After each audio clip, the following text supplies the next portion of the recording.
money order for $3.95, plus $2 shipping and handling to Justice for All, care of C-SPAN, 400 North Capitol Street, Suite 650, Washington, D.C. The zip code is 20001.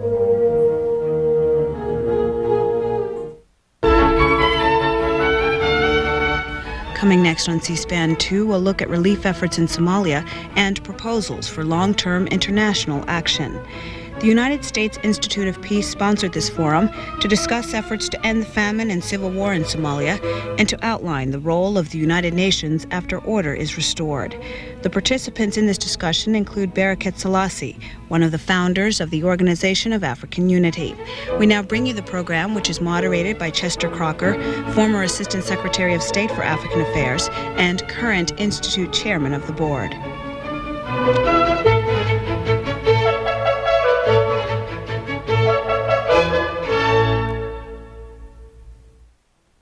Well, let me say a word of welcome. My name is Chet Crocker. I am chairman of the board of the U.S. Institute of Peace, and it's my privilege to be able to help moderate this event this morning. Today's briefing is one in an ongoing series of events that the Peace Institute sponsors related to current conflict issues of interest to the media, the Washington policy community, academia, the general public. Those who are interested in knowing more about the Institute's activities, there is a good bit of literature in the outside room which you are welcome to peruse. The Peace Institute has a very active program in fields related to the Somali crisis, the future of peacekeeping, the issue of humanitarian crisis intervention and responses, the question, of course, more broadly of African conflict resolution and conflict resolution globally. I might point out that our senior coordinator of special Middle East programs, Ambassador Robert Oakley, is, as you know, not only one of this country's leading experts on the country, on Somalia, but is our special U.S. envoy right now in Somalia, working for President Bush and Secretary Eagleberger. Back in October, the Institute convened a discussion conference bringing together a significant number of Somali experts and I should say prominent amongst them, dominant amongst them, Somalis resident in this country of varied professional backgrounds, from the field of academe, from government service and other fields, non-governmental organizations, to discuss the crisis. And as the report which has been distributed to you indicates, this event in mid-October was followed by an in-depth day-long discussion on the 18th of November, which in turn led to the report which you have received. I might just say a word about the Peace Institute in this connection. We are an independent, nonpartisan institution created and funded by Congress to support the expansion of knowledge about peacemaking and conflict resolution through a variety of activities, grant-making fellowships, public education, research and studies, and so forth. The Peace Institute is not part of the U.S. government foreign policy machinery, and it does not take advocacy positions on foreign policy issues. This report is a summary of a conference which the Peace Institute convened. We have an impressive array of expertise on this panel this morning. Regrettably, we learned late last night that Ambassador Mohammed Sanoun, the former special representative of the Secretary General in Somalia, could not be with us this morning, but we have a very substantial pool of talent. Two leading Somali academics who will speak first, and a variety of others, and I will introduce them as they speak. Our purpose today is twofold: to brief you on the report that has been prepared and distributed to you, and then secondly, to offer some comments on broader aspects of the Somali crisis from a variety of perspectives. I will open with a few general remarks, and then I will recognize other speakers. We'll take questions immediately after our first three speakers have made their brief opening observations. Is that speaker not working properly, or am I too close to it? So that there will be an opportunity for question and answer as soon as the first three speakers have spoken, and then we'll go to the other three speakers and take further discussion at that time. We live in amazing times.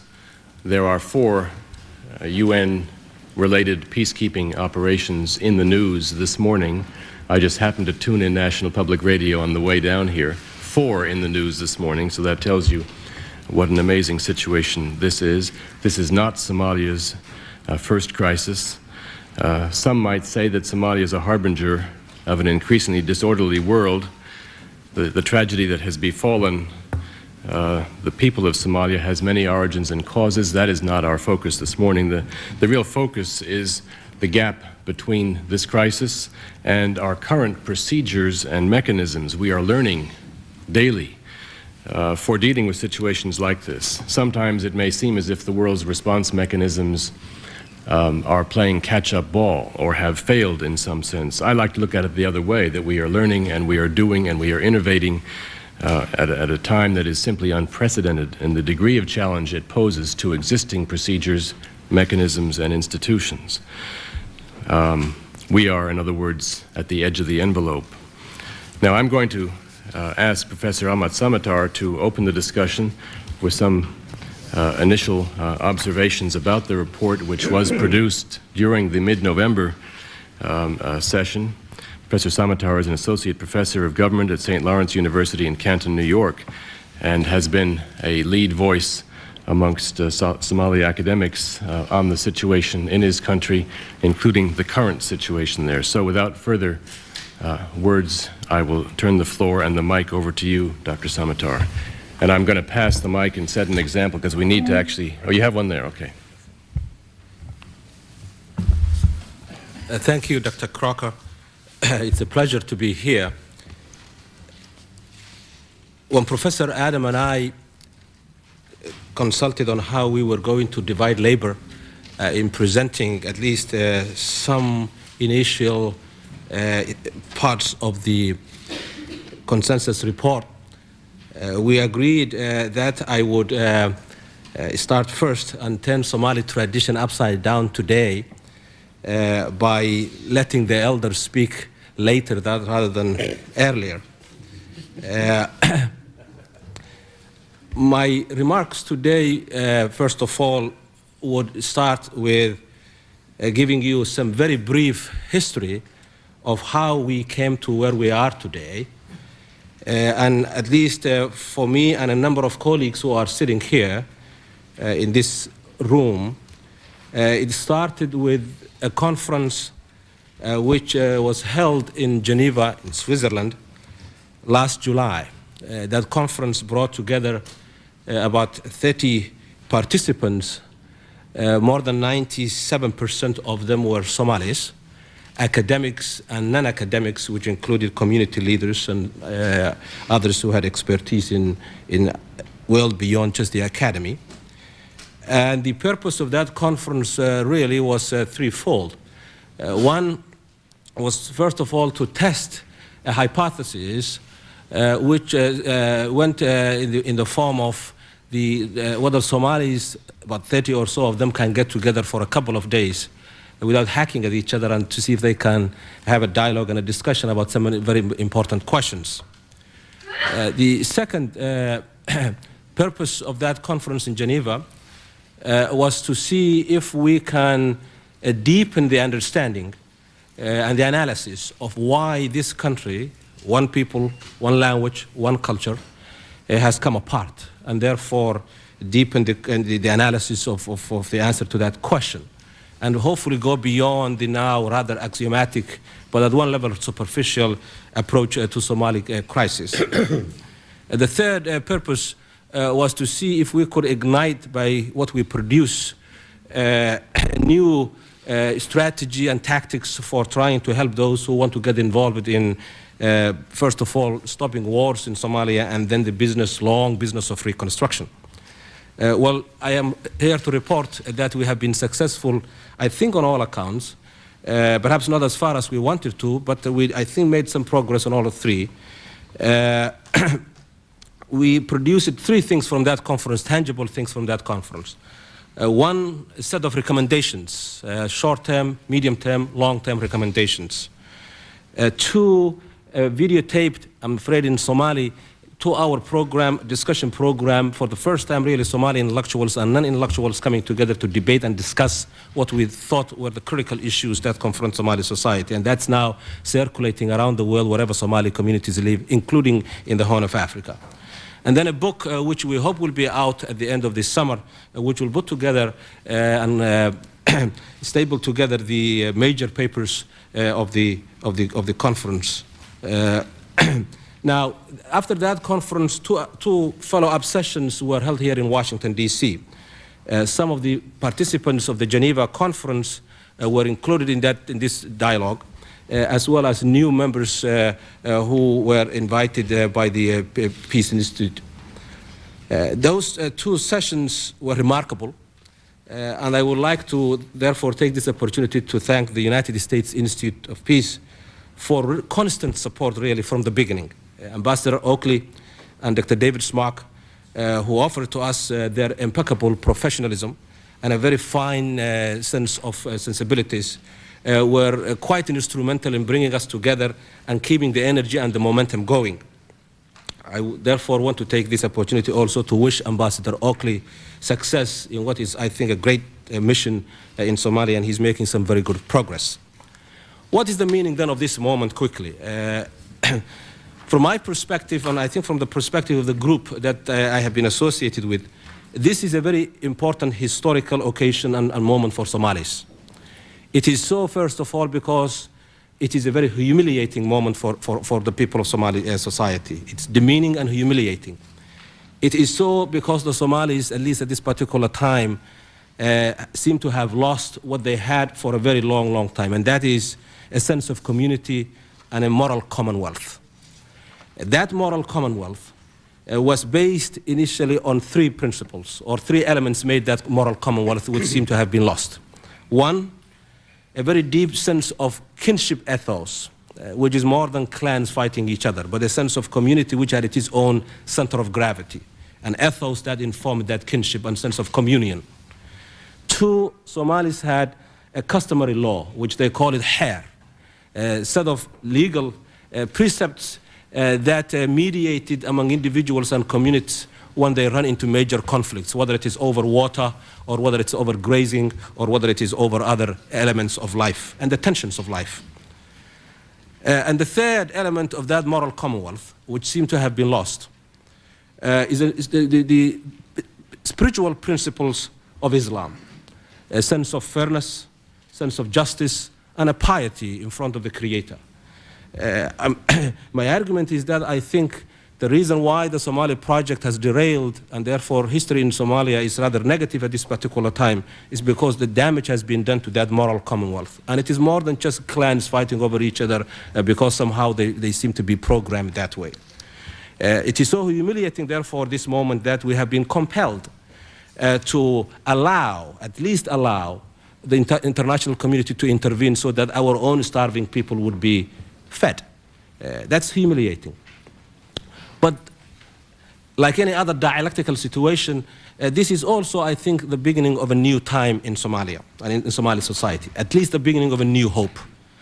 It's a beginning of new hope because I think the opportunity is now beginning to appear that Somalis, if they are alert with their friends around the world, can claim from this forge of pressing predicaments two elements which I think are critical for marshalling hope towards a different kind of a future.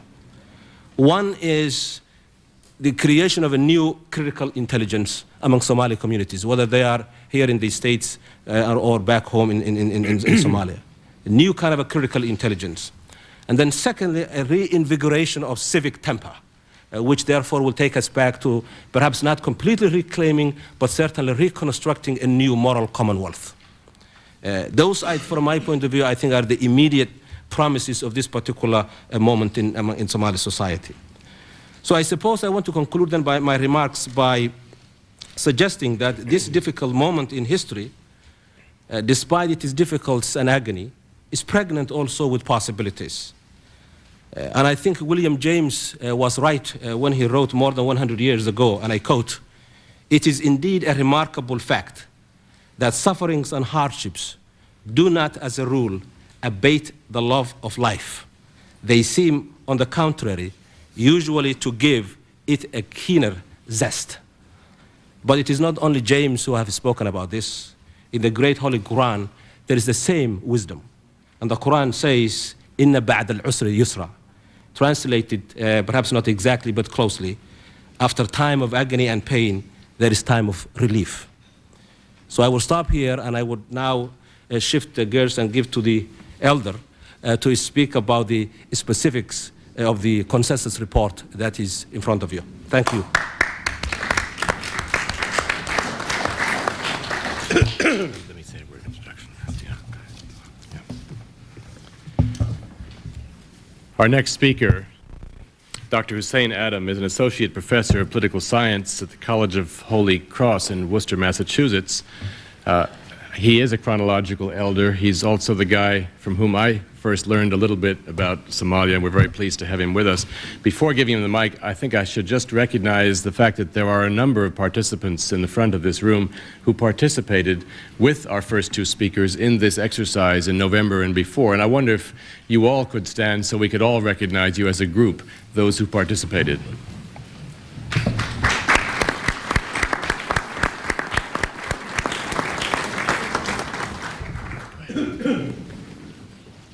Thank you very much, Mr. Chairman. And I want to thank my brother Ahmed for the kind words, and especially for ending with the words of the Quran, which after that is very difficult to say anything. I appreciate when we talked about dividing labor that he took up the task which he's extremely good at, and that is to present a bit of a philosophical and conceptual panorama. My presenting the summary report to you is preceded by brief introductory remarks, which are more in the way of the human touch, how human beings crisscrossed each other to come to the meeting. I won't touch all the groups, but a few, as you will see, and a few remarks on the process. And definitely go and follow our report. Simply highlight, give an example here, mention if there was any other issue as such. First, I really want to take this opportunity to sincerely thank the American people who have shown by the voting reported on television their strong support for the humanitarian effort.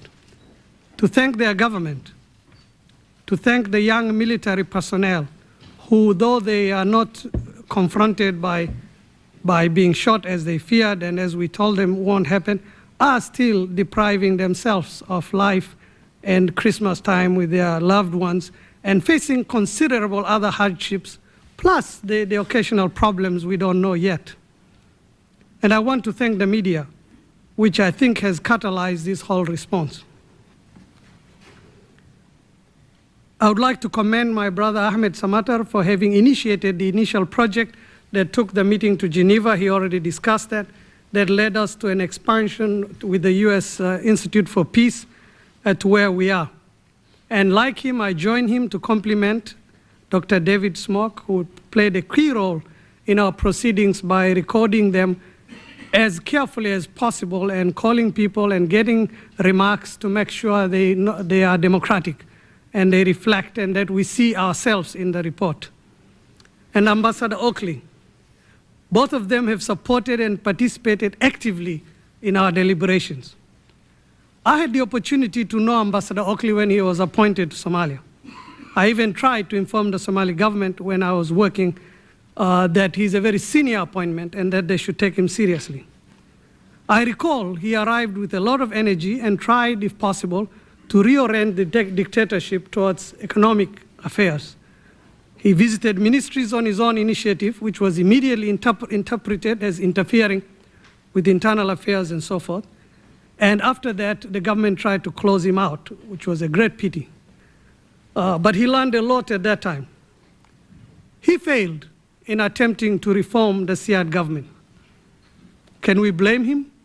No, because I failed. So are many Somalis who believed that the best way would have been to reform the government peacefully. Taking arms is a terrible thing, and the consequences you can never tell. So I left in exile, and so many others. I first met Dr. Chester Crocker in 1978 when he invited me to speak at Georgetown. We became friends. I invited him to attend the first Congress of Somali Studies in 1980 held in Mogadishu. In July of 1980, he showed up. He was on an Africanist tour of Africa, and he came to Mogadishu. You have seen that Somali society, which is now becoming very known in America, has its strengths and weaknesses, like all human societies. In my view, and I must say in my view, because in Somali society you can only get along in meetings if you say in my view, you own your view. Otherwise, all hell breaks loose. People say, no, I don't believe in that. It's a self-determination carried to anarchy, which were used historically. In my view, our society has a narcissism in it as one of its weaknesses. And even though I've tried to have avoided it, I still have a bit of it. So that when after July, President Reagan was elected in November of that year, and later on in spring, Dr. Crocker was made Assistant Secretary of State for African Affairs. And let me remind you, the first person since the office was formed in the 1960s to be appointed who was an Africanist, a professional Africanist, not a diplomat who comes in and out, was appointed for that job. I believe President Reagan noted in his curriculum vitae that he attended the 1980 Congress of Somali Studies in Mogadishu. that must have been the real decisive win in the short list that he was involved in. In that connection, let me say I've known him to grow. I'm not going to deal with his controversial aspects, which at times in African Studies meeting, whenever I mentioned I was a friend of his, in my sense of loyalty to friendship, I found out I needed bodyguards. I wish I had the ones Oakley has and everybody in Mogadishu has with these attacks. But I have found him to have grown, especially in knowledge of Africa, in particular the Horn of Africa. Much more than is realized, he came to take the Horn of Africa personally and to understand it very, very deeply than his modesty would show. The fifth Congress of Somali Studies, I'm happy to announce, we are now planning to organize in the Boston area in December 1993. And hopefully by then we would have some year on Somali events to see what's going on. It'll be held first part at the College of the Holy Cross, December 1st to the 3rd. And the second part, it will be held as part of the African Studies Association annual meeting, which is taking place at the Westin Hotel in Boston in December 1983. And we will be distributing announcements on that. On our process, I must say, more than the report you're reading, the report itself doesn't tell you that our attempt was to rebuild Somali professionalism, Somali professional groups that were wrecked by Siad's clan poisoning that destroyed even the strata of professionals, friends, and educated people that we had in the country. So this is a modest attempt to do it here, and we are hoping it's done in Canada and in England and, of course, back home. The second part has been that we have been trying to practice democracy among a small group of elite, because the effort to destroy Siad was to bring democracy. The fact that it's aborted and we went into warlords and all doesn't change what the original purpose was. So we thought it begins at home, and therefore we have differed very much, but we have tried to respect one another, and we have tried to work together and get minimum results like the report that you have as an example. And an example even for the younger ones who are here. The third element is we did not want to substitute anyone. We felt we are parallel, we are complementary to similar efforts at home and so on. And in particular, we put emphasis, there is a groups at home that have the primary responsibility. We are complementing them, and we are trying to stay in touch with them. We also very many times paid tribute to professionals at home who, for duty or for no choice, are still there. I was very happy to see in the last 2 weeks, and this is where the media can help us a lot. Channel ABC carried as Man of the Week Dr. Hussein Mursal, whom I knew roughly only, not deeply, working in Somalia, saving lives. He left England, went back, and he was there. And they showed even his family and so on in that program. That is very important, because out of this tragedy, humiliating, is that Somali people, Americans may be left with a sense that the Somalis are nothing but trouble and they really don't help each other. I also saw on CNN the other day a director of the orphan in Baidawa, very articulate, speaking English, the orphanage that just got some food yesterday. I think if the press can portray those examples of committed people who are now going to be more vocal because the US Army helps to push the guns out of the way, and their role is going to be more prominent, this is one of the best ways to heal Somali society. Finally, our meetings, in spite of heatedness, always had humor and traditional wisdom and proverbs, which are forbidden today because of the time factor. So we will not entertain you with those. Now, let me turn to the report.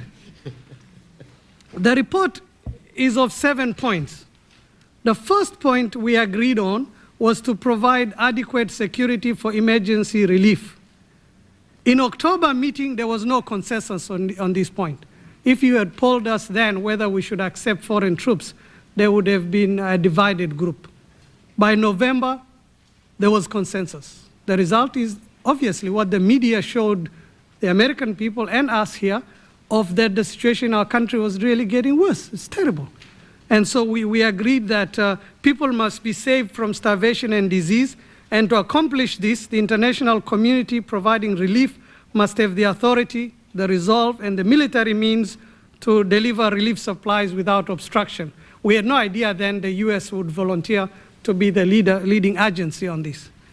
Another point we said, which is very important in this, is that it should be made clear to local factions that the international community has no intention of recolonizing Somalia or of transforming Somalia into UN trusteeship. These views are in some corridors of the UN, pursued by some UN bureaucrats, certain countries that some Somali groups feel hostile to, and also certain Somalis who, for some reason or another, wants to pursue some revenge or side. The second point was to adopt approaches to different regions of the country.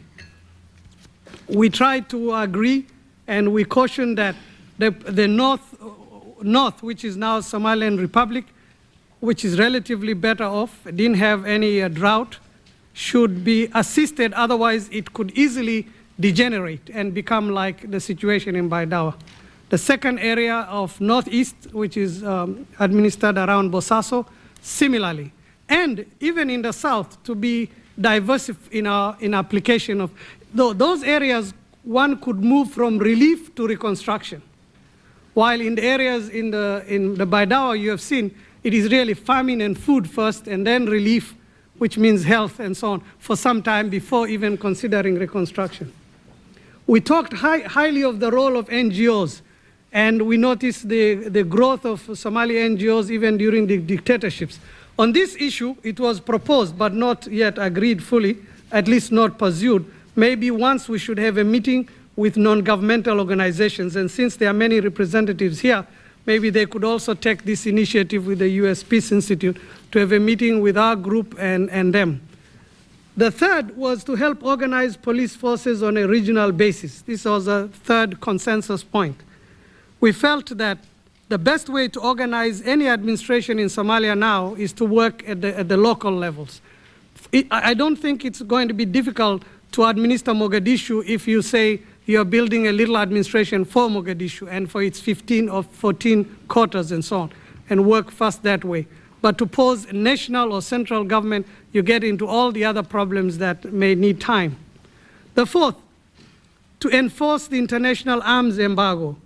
And here we mentioned other countries who are interfering, certain Islamic countries, but in particular we mentioned Kenya, which was arming and helping groups cross the border to continue the civil war in Somalia.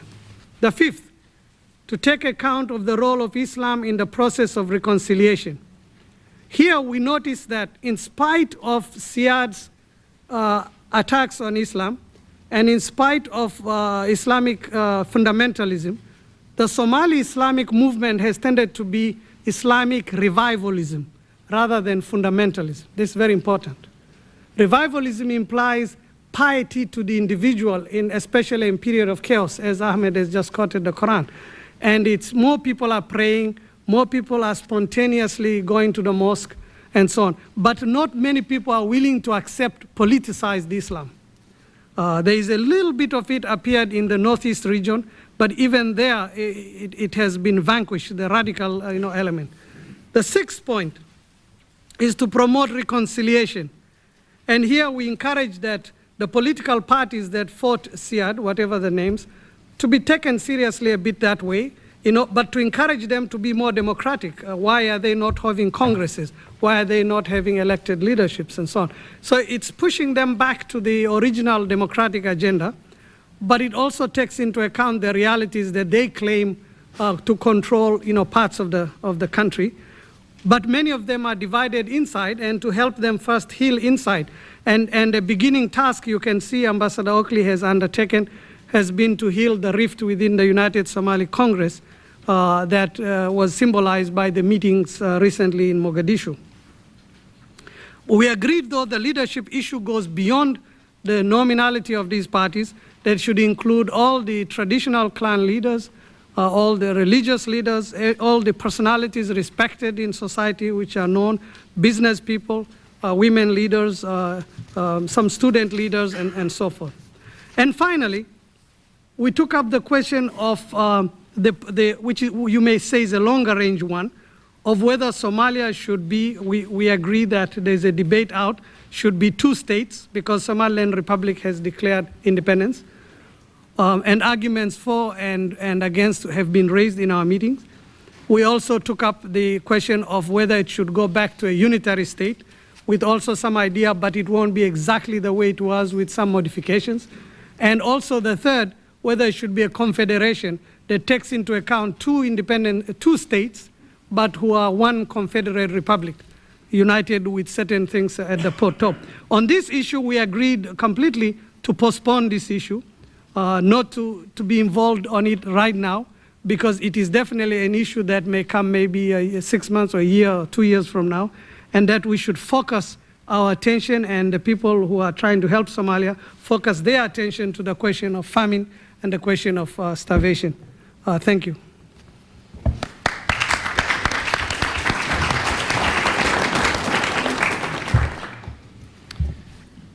I'd like to thank both of our first 2 speakers for trying to summarize under our time constraints what was a protracted and exhausting process over the course of many days and hours, and I realize what a job that is to try and condense it. We've asked next Dr. Barakat Selassie to say a few words from a perspective of a native of the Horn of Africa, a native of Eritrea, who has spent many years thinking about the problems of security in the Horn of Africa, a former Attorney General of Ethiopia, a guy who was around when they wrote the OAU Charter. Currently, Barakat is a distinguished fellow at the U.S. Institute of Peace and serves as a professor of African Studies at Howard University. Barakat?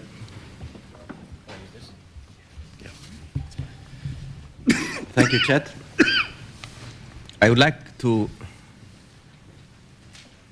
commend the Peace Institute for taking the initiative to hold a symposium to which several Somali scholars and former government officials came and gave the benefit of their wisdom and experience. And also Ahmed Samatar, who originally took the initiative to organize the conference to which I was supposed to be a participant, but family matters detained me from attending it. I'm also gratified to see at least one Somali dispute settled, and that is the question of who is the elder, Ahmed Samatar or Hussein Muhammad Adam.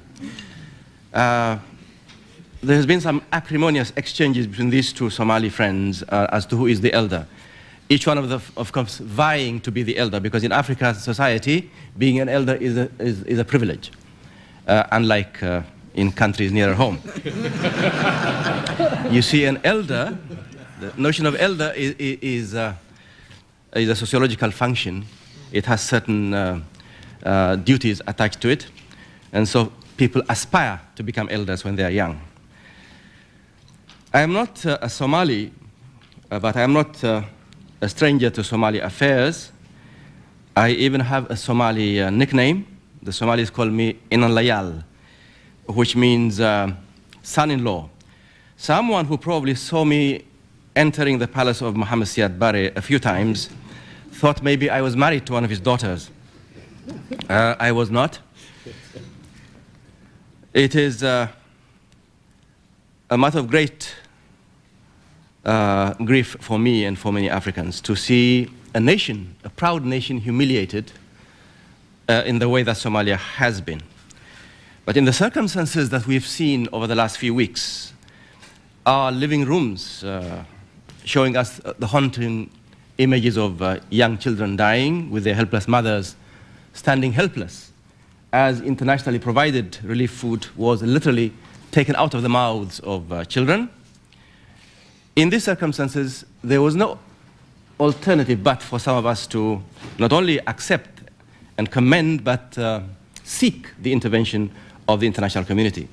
I therefore, again, record my appreciation and commendation of President Bush's decision to intervene decisively. There have been many comments about his motive, which I think is irrelevant. I personally am persuaded that the motives were humanitarian. It shows the better side of the better nature of America, the better tradition. I also agree with my friend Chet Crocker that this may set a precedent in the post-Cold War era about humanitarian intervention. And I think this is a salutary development myself. There have been a few voices opposed to this, particularly a very brilliant young Somali woman who lives in London, for reasons which are still not clear to me. My concern about the present form of intervention is that it might be misunderstood as the be-all and all. The military phase is only a facilitating phase, in my view, securing the safe passage and distribution of relief, food and other forms of relief. And I would hope, enabling Somalis to put their acts together, to regain their sense of nationhood and reconstruct their nation. I can see that the present mission cannot do that. The military phase of the mission per se cannot do that. But I see the great need for a clear definition of the mission, of the UN mission, in what follows after the first phase of this intervention. I have not seen any clear declaration of such a mission myself so far. I am sure it must be in the works. And I'm sure that the US and the UN must be working together on this. Otherwise, the entire operation would become not only futile, but even dangerous, because it has raised expectations. Some people, for political reasons, question the wisdom of the United States being involved in this phase of the mission. But I think, although I do not subscribe to the notion that Somalia should be recolonized, or that a UN trusteeship should be imposed on Somalia, there has to be some United Nations presence for a long time to come to enable the rehabilitation of infrastructure, social, physical infrastructure, the roads and bridges that have been destroyed, but also social infrastructure in the form of the very valuable, very precious legacy of the Somali elders, who've always done a wonderful job in mediating between conflicting groups. There is there an aspect of Somali society which is not appreciated very much. The tendency of the media in the past has been to present a caricature picture of a situation, of a very complex reality. I think the coverage of this particular crisis, however, has been commendable. There's been many attempts to present a more than one-dimensional picture of the crisis there. That must continue. Because I come from the region, because I have been involved in Somali research of different aspects of Somali society, above all, because as a citizen I feel the need to be clear about certain things, I feel that the intervention should have consulted with local regional forces, I am referring to the government of the region. I am aware of the fact that historically there's been some enmity between Somalia and Ethiopia. I'm aware of the fact that Djibouti is a mini state which cannot do anything really to help out in this situation. I am aware of the fact that Eritrea, which is a fledgling nation, is not even in the consciousness of people. Nevertheless, it has been my pleasure to see Eritreans, even though they don't have the resources, have been at the forefront, quietly mediating between the feuding Somali parties, without success. I would be very much interested. I had welcomed the presence of Mohammed Sahnoun, because there's a story that is yet to be told. I don't know what happened exactly. He made valiant mediation efforts, going back and forth in the area, in the region, not only within Somalia itself, but in Ethiopia, Eritrea, and elsewhere. For some reason, his initiatives were not appreciated by the headquarters in New York, and he was dismissed. I want to know, I am very curious as to exactly what happened, because that story may hold the key to the possibility of successful mediation effort in the future, because we have a lot to come. Anybody who is going to represent the UN Secretary General to do the mediation, to create or to help create the enabling environment to help the Somalis to regain their pride, their sense of nationhood, and above all, to reconcile among themselves. Anybody who has this task has his work cut out for him. And that person or group of persons will need the support of the Somalis themselves, the elders, the political leaders, the professionals, the intellectuals. They will need the help of people from the region, the Ethiopian government, which seems to be very well disposed towards Somalia. I think the Ogaden question has become a non-issue. So I personally would recommend the consultation to take place with Ethiopia, with Eritrea, with Kenya also. I'm not convinced that President Arap Moi is so foolish as to arm or rearm the Morgan forces against the prevailing wind of international criticism. The OAU's failure and the failure of other local organizations, the Islamic Conference, shows a failure of Africa. Political failure, moral exhaustion, which I have been witnessing for many years. Perhaps one lesson that might be learned from the Somali tragedy is the need for Africa to revive its sense of morality. Each nation has its own crisis to take care of, so each nation feels that it's not its neighbor's keeper. I think I'll stop there, Chet, and perhaps entertain questions later on. Thank you very much. Thank you. Thanks very much, Barakat. As promised, now we're going to open the floor for a few moments for questions and discussion focused on these initial observations, and there'll be a time later probably to come back to some of these themes as well, but knowing that a number of you here are in fact working journalists, we thought we should not postpone any longer the chance to go to questions and discussion. When you do raise your hand and speak, could you please identify yourself briefly for our panelists and address your question to a specific person? Yes, sir. I had two questions to the last speaker. Could you identify yourself, Yeah, please? sorry. Milton Leitenberg, Center for International Security Studies, University of Maryland. First, I want to remove some of the ambiguities. There's several countries permitting arms to cross borders. You mentioned Kenya, which we've heard about, and other Islamic countries. Could you say which countries and which countries to which factions or leaders within the country? The other has to do with the disarming of the unorganized youth who are terrorizing. This seems to be something also that should now be dissipated.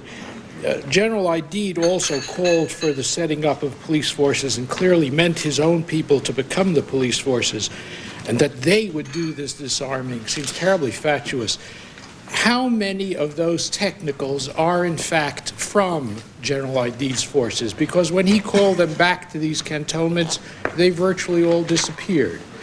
Could you give some estimate of how many of those people come in fact from General Aidid or other factions?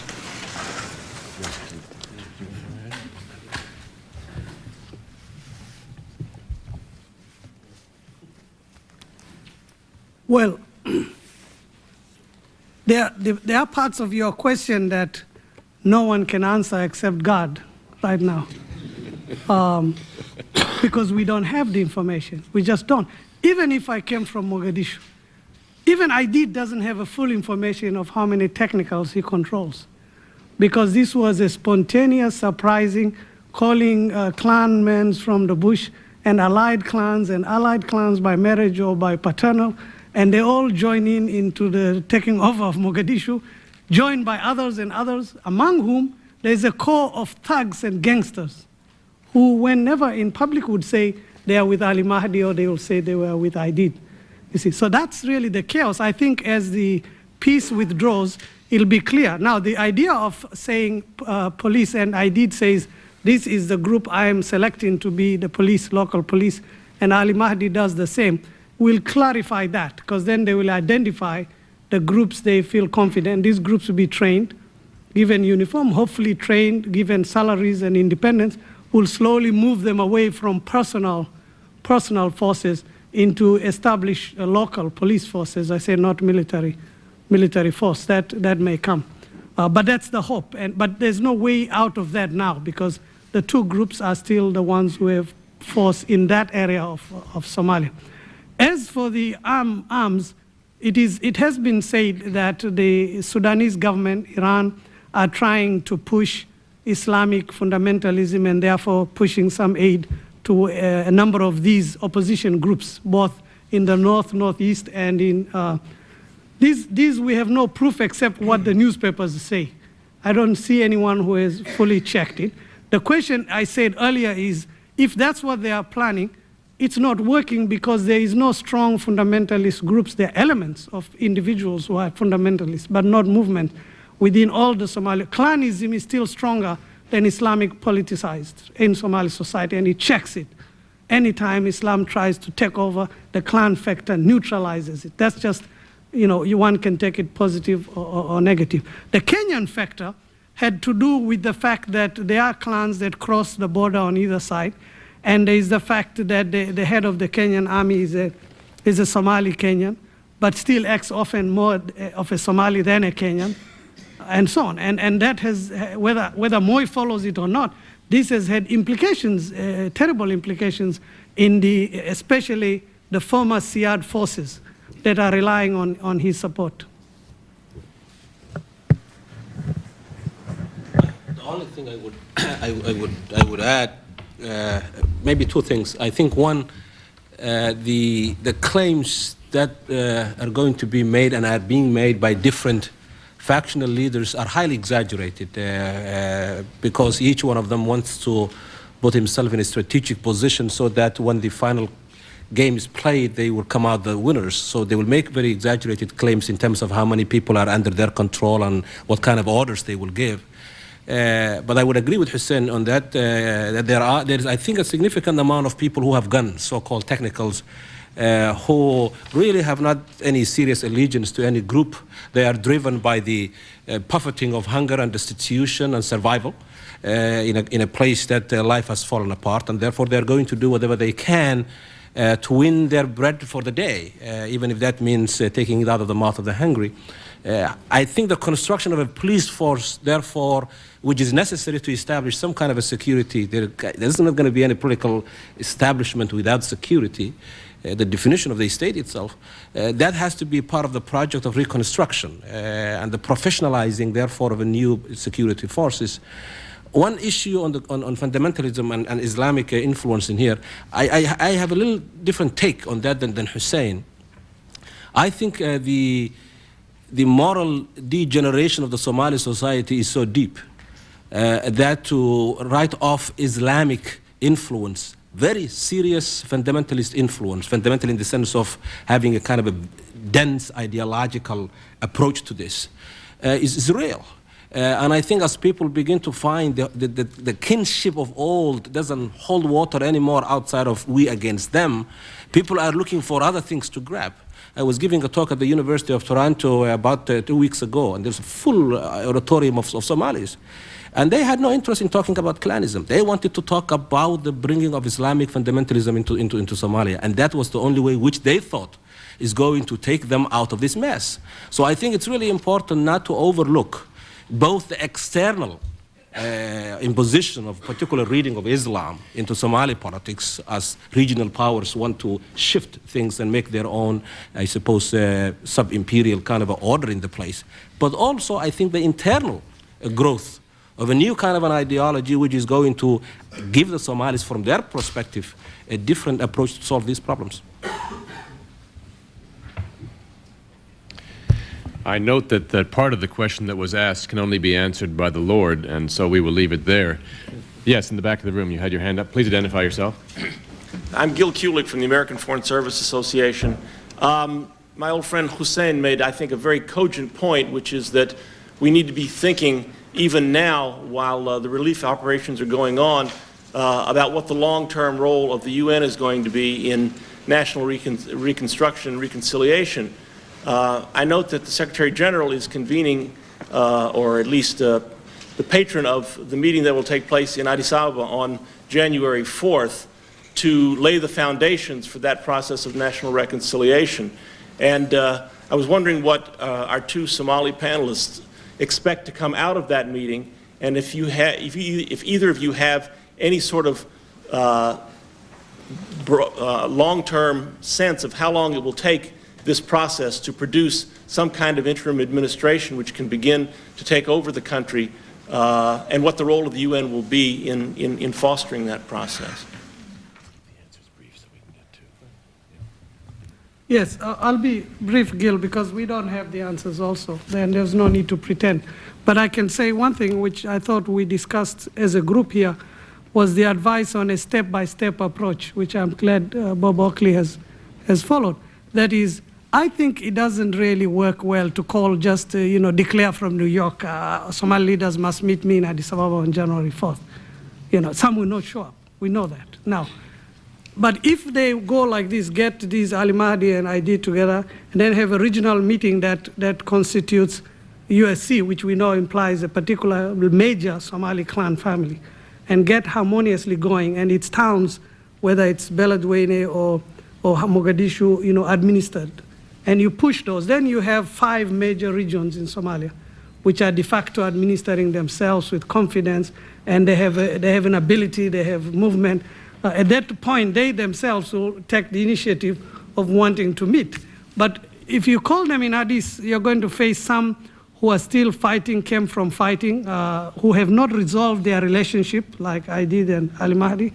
You're going to the North, which says it's an independent state, which more likely will probably not attend, and so on. You see, different levels. Neither do they ever take some criteria, or who are they inviting, clan family level or clans, or individuals floating, free floating. It seems to me it's done haphazard, and the work is to do like Bob Oakley, just go on the ground. I hope now after he finishes here, he goes to the next region, probably the Northeast, for example, and talk to them, and have a meeting in the Northeast, you say, and go to the Somaliland. That's the way I would see it. Can I just add one point? I think the involvement of the international community, the United Nations, U.S. government, and others in this process is useful, at least in the following way. Part of the crisis of the Somali society, from my perspective, and why you have these different voices, cacophony of voices claiming leadership, is really a crisis of leadership itself. And one of the ways I think in which international conferences of that kind can do minimally is to put the floodlights, international floodlights, on all of these claimants to the throne, and find out, therefore, what they are made of in terms of their capacity to articulate their cause and to legitimize themselves as potential leaders. I thought at that level, I think it is useful to convene those kinds of conferences, to test these people outside of the parochial neighborhood that they claim. But I think Hussein is right that while that is going on, I think the process of grassroots, region by region kind of a negotiation and reconciliation also has to gather momentum. And maybe the two, therefore, can be clipped together in a way that will produce something useful. Yes, right here. And this is a question for Dr. Selassie and also Ambassador Sanoun, if he is here? Not here. Oh, okay. Can you address the perceived failure of the United Nations about this during 1991 concerning the Somali crisis? And in light of that, how realistic do you think it is that the United Nations will be able to take over once the Marines leave and peacekeep effectively? This is a question, actually, which I had hoped Ambassador Sahnoun would address, and it is very unfortunate that he is not here. I cannot give you a first-hand information. My guess will be as good as yours.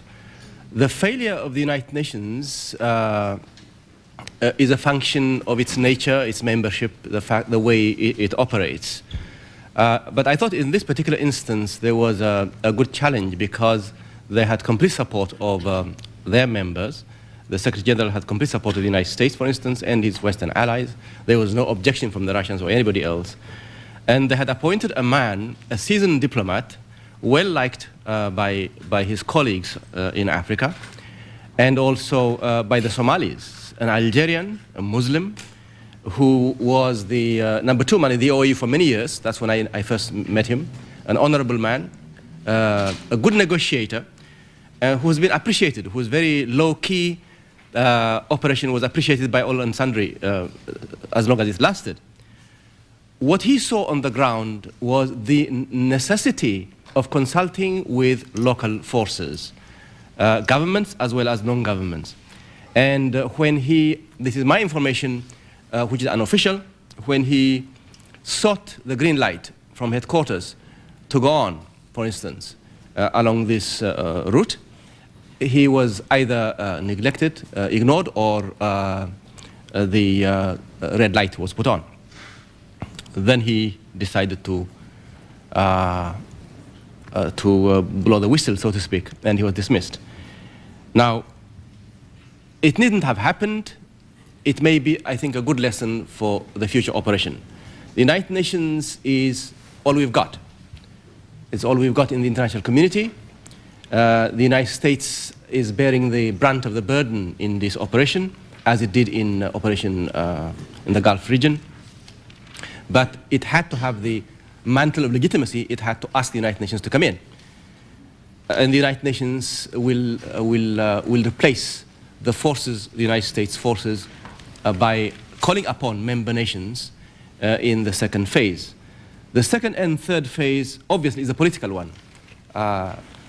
It should involve Somalis sitting together and composing the differences. The end's role will be 2, I think, in my opinion. To enable them to speak, to facilitate their meetings, and secondly also to provide enormous resources, which is needed, to reconstruct Somalia. The schools and the hospitals have been destroyed. The facilities that need to be reconstructed, it will be the task of the United Nations. I might just add that Ambassador Sahnoun's initial statement on what happened and what must now happen is in the public domain. He'll be doing more speaking and writing, no doubt, and he is going to be associated with the Peace Institute upon his return to Washington. But he did write an extensive piece in the LA Times on November 30th for those who might want to make reference to it. Are there additional questions, particularly from our friends in the media who are seeking to... Yes, sir. I don't think you're in the media, but go ahead and take the mic. My name is Mukhtar, Mohammed Mukhtar, and first of all, I would like to thank or to record my sincere thanks to the United States and this stand they have taken to help Somalia. According to what one reporter said, America seemed to be another clan to Somalia. In fact, they are. They are a bigger clan in Somalia right now, and they are the nicer and the kinder clan in Somalia. With the best technicals.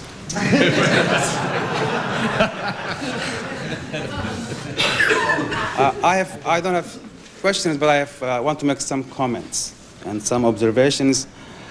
A few questions were raised before, and the answers, as you all have seen, nobody could have answered. Everybody said, I cannot answer this question. This reminds me that in Somalia, I know that the Somali conditions are very difficult. And the situations that we are having right now is so frightening. I think that Somalia or Somalis, they were always trying to make some decisions on certain things that they don't know the causes of those turmoils. So if you decide on something that you don't know what caused, it will always be difficult for you to answer certain questions. It's true, I don't blame my colleagues. They cannot answer these questions. I cannot answer these questions because we ourselves don't know our realities, the Somali reality. And it's very unfortunate. What I'm trying to say is that we Somalis, to not confuse our friends, the international community, we have to really first try to understand and seriously, systematically analyze, re-examine our Somali conditions. Then, of course, after that, we can offer some solutions. And it's very easy. Once we realize what we are, then we can understand, we can find the answer. For the last year and a half, we were confused about why these miseries are happening in Somalia. And if we were consulted, we were not able to offer any possible, really, suggestions. And in fact, I'm very happy that the United States took this decision without consulting Somalis, because if they consult on us, we will confuse and we will create more problems to them. Therefore, it's a very golden opportunity that a month ago, we were so concerned about what we are going to do about the humanitarian crisis. But today, that is settled. The other problem that we are facing perhaps is going to be the political governing system in Somalia. If we are again consulted about how we like our future governing system, we again will confuse the international community. I'm not saying that we cannot do anything, but I'm just underlining that if Somalis are consulted about their problems, they're not going to offer any possible solutions. Why this triangle of death? People were dying. Why we are so humiliated when foods were given to us and we were not giving to our people? It's so humiliating to every Somali and could be a smear to all Somalis. But I understood later when I found the axis of this triangle were run by people who don't belong to the triangle. So the answer is very easy and simple, because in African conditions, we have clans who really colonize or neo-colonize other clans. So for a Somali, General Aidid, General Morgan, Colonel Jess, if we look at their biography, even they are not born in the place that they are. So the answer is very simple, because these clans are trying to dominate these clans. And what's the difference between a European or African to colonize a clan? So it's very easy. If we try to understand what are our realities, then we can easily find answers for certain questions. I'm very happy that the United States also are asking us to help them with this operation, that they ask Somali interpreters to go to Somalia. The mistakes that we are still doing is that if you send a Somali who cannot understand the language of the triangle of death, how he can interpret? Because we already built the myth that Somalia is so homogeneous, so unique, that we speak the same language. So probably I try that. What I'm trying is, let us try not to confuse also the world. What I would suggest is that we say we have differences and diversities, and I think it's a very beauty to have a nation with all these diversities. What's wrong with that? Why we have to really hide our realities? The more we hide our realities, the more we cannot find any answer for all these questions that are going to be raised in this forum. So my last point is that, yes, the political governance system is very necessary, that we have to do something about it. Because already the international community is providing for us all the possibilities and, that we might not have before. But again, if we are right now concentrating on the clan issues. And if we want to really think of the future clan government, I think we have to be really more ahead than that. Because clans already approved that they are not going to work. For the last 2 years, we had 2 interim governments in Somalia, 2 clan interim governments. The northern clan interim government didn't work. The southern interim government didn't work because of the clan. Aidid and Mahdi, they belong to the same clan. Tur belongs to the same Isaki clans, but it's not working. So if you still want to build that notion and say, okay, let's build another clan government. If the Hawiyas cannot build their own government and the Isakis cannot do, then how you expect to have a bigger clan nation, Somali nation? So I would like to underline that when we're thinking about clan, this clan is not going to work. For several reasons. One, we have to move along. Okay, Yeah. Thank you very much.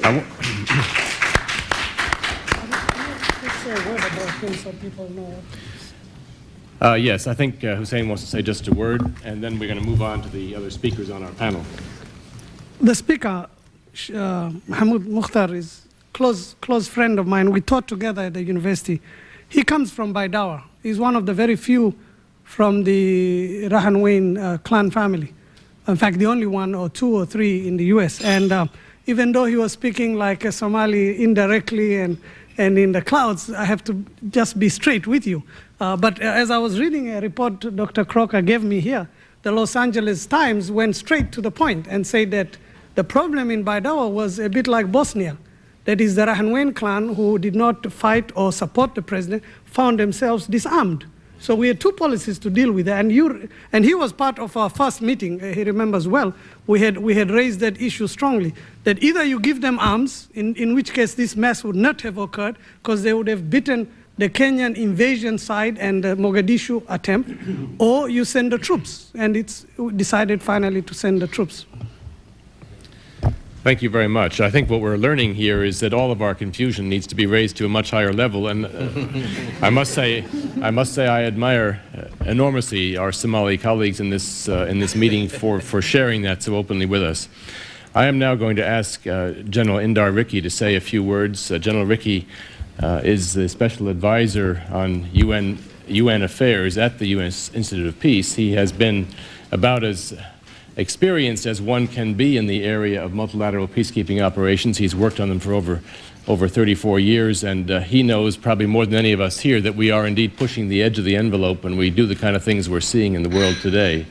Indar, over to you. Thank you, Mr. Chairman. I have very carefully noted the advice and the wisdom of our Somali elders. And so, very much bearing that in mind, although my role at the U.S. Institute of Peace is to advise them on UN affairs, I will refrain from making any comments about the role of Ambassador Sanoom. Furthermore, since he's coming here to join us, I hope in the very near future, I'm sure we will have opportunities face-to-face to discuss some of the very important issues which relate with the future of the institutional arrangements of the United Nations, which arose over the whole controversy of the role of the Special Representative of the UN Secretary General. Therefore, my comments will focus what I believe are the 2 issues of the UN-sponsored humanitarian relief effort in Somalia. The first will deal with the second phase. That is to say, the UN peacekeeping operation that will follow the current United States humanitarian military relief effort, which of course will take some time before it is to be completed. My second comment will deal with the question of disarming armed Somalis and curbing the influx of weapons into Somalia. The central issue, I believe, in the current debate is between the UN Secretary General Boutros Ghali and the Bush administration is on the requisite conditions for the start of phase 2 of the operation on completion of the operational part of the Security Council resolution of 3rd of December. And I will refer to that. In this resolution, the Council, in welcoming the United States offer of troops, to create a secure environment for humanitarian relief. Also, the offer by other member states in participating in this particular operation authorized the Secretary General and member states. Please note, Secretary General and member states.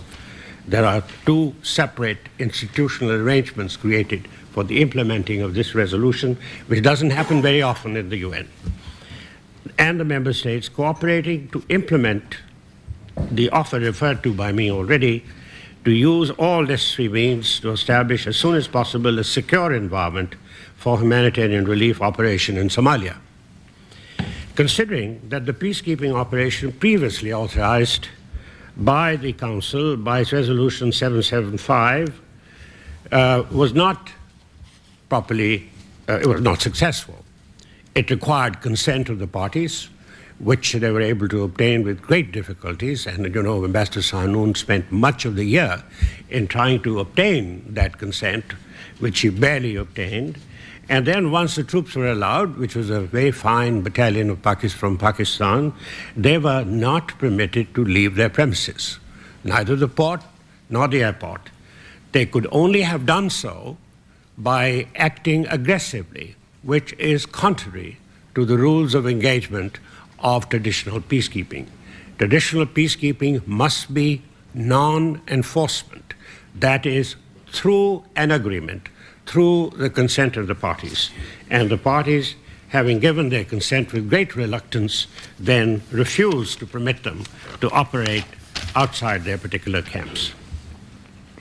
So I believe the UN's request for disarming the Somalis, made to President Bush and this administration, is based on the very reasons which it has experienced and which I believe deserve our consideration. The first point I'd like to make there is, since the United States forces intend to disarm only such armed groups or so-called technicals who obstruct their operation, most of the fighters we know have ceased to be hostile and are keeping their weapons.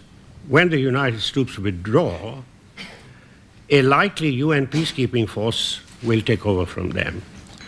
With its non-enforcement role, which I've already mentioned, its rules, the rules of engagement, which I've already stated, they would not be able to cope with any armed factions who may return to the scene as soon as the United States troops have departed.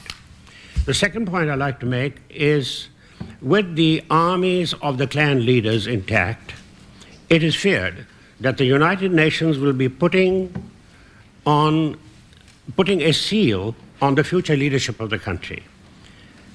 No member state is willing to support the existing leadership because it is military in nature, and it is the determination of the United Nations in the spirit of today that we should move as rapidly as possible to a democratic process.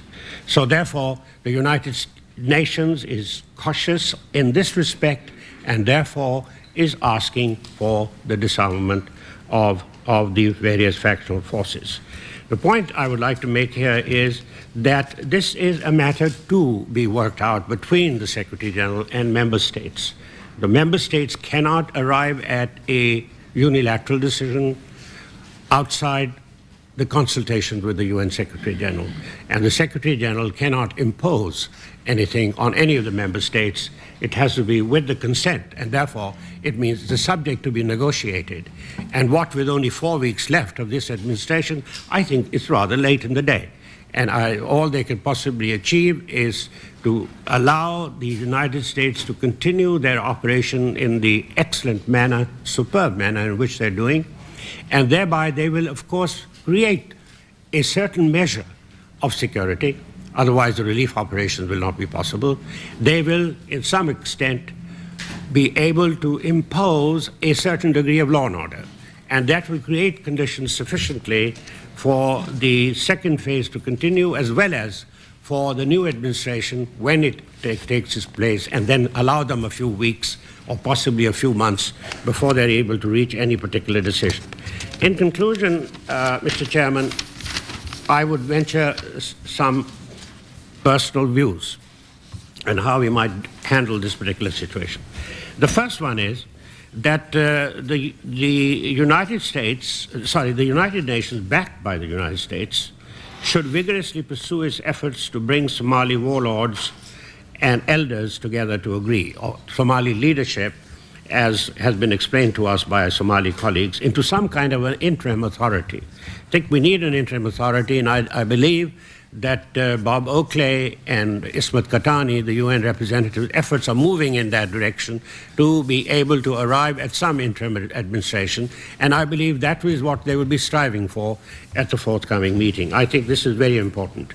They should decide on the return of all heavy weapons, which should be kept in United Nations storage. These weapons should be turned over to the Somali army when it is formed by a duly acceptable and recognized government by the Somalis. Third, the interim Somali administration should decide on the rules for owning personal light arms by Somalis as soon as this interim administration is established. Lastly, in the question of the influx of weapons from outside, surely the United States forces, as they deploy more into the interior, will immediately be performing this particular function to a considerable degree. And when that phase is completed, we begin phase two, which is when they begin to hand over to the UN troops. The UN troops have considerable experience in monitoring arms control embargoes and will be able to secure the airports and all entry points. Of course, if they are violated, then of course the United Nations troops will not be allowed to use force, but instead will report to the Secretary General, who will then bring it to the attention of the Security Council for necessary action. And I know, as you all know, that these can be very complex and very long-winded and take a great deal of time, like, for instance, applying the sanctions as far as Bosnia is concerned on the Serbs, or the flow of arms or gas and oil and other products for the Serbs. These do present enormous difficulties. So therefore, as much as it is possible for the United States forces to do without undue risk of getting involved in an open combat, I believe they'll be able to do a lot. And from what I hear, the language being used by the military commanders in the field of the United States leaders, they are going to do quite a bit. I am quite optimistic, and I'm quite hopeful that in the superb manner in which these troops have performed their very difficult, very sensitive humanitarian role, I am sure that when they leave at the conclusion of phase one, they would have left the place quite tidy for the UN to take over. Thank you.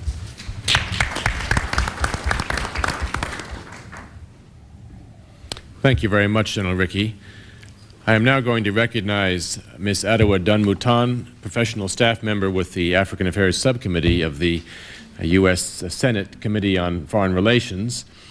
Adowa has been to Somalia fairly recently. She has worked a lot on this issue with her principals, I should say, in the Senate, and I know we look forward to a congressional perspective on the unfolding story of U.S. and international involvement in Somalia. Adowa? Thank you. I'd like to first commend the U.S. Institute for Peace and the Somalis, who have come together to present, I think, to the American public, and to certainly, no, I'm sorry, my low voice, wrong tone. That's why I never made it as a teacher. I'd again like to commend the U.S. Institute for Peace and the Somalis who've come together. I think it is important, especially as we find ourselves, the American public, involved in a country where we know very little, that this certainly helps to educate American public and therefore the American Congress. I'd like to start by saying first, it was difficult as I kind of tried to figure out what is the congressional perspective on Somalia. I had to admit that there is no monolithic view on Somalia in the Congress. And so I'd like to adopt Professor Adams' approach, and that is that this is my view of what U.S. Congress how U.S. Congress is looking at the current situation. And to understand that, I think that it is important for us to really recognize the role that Congress has played on this issue over the past 5 years. One for you, right? I think so.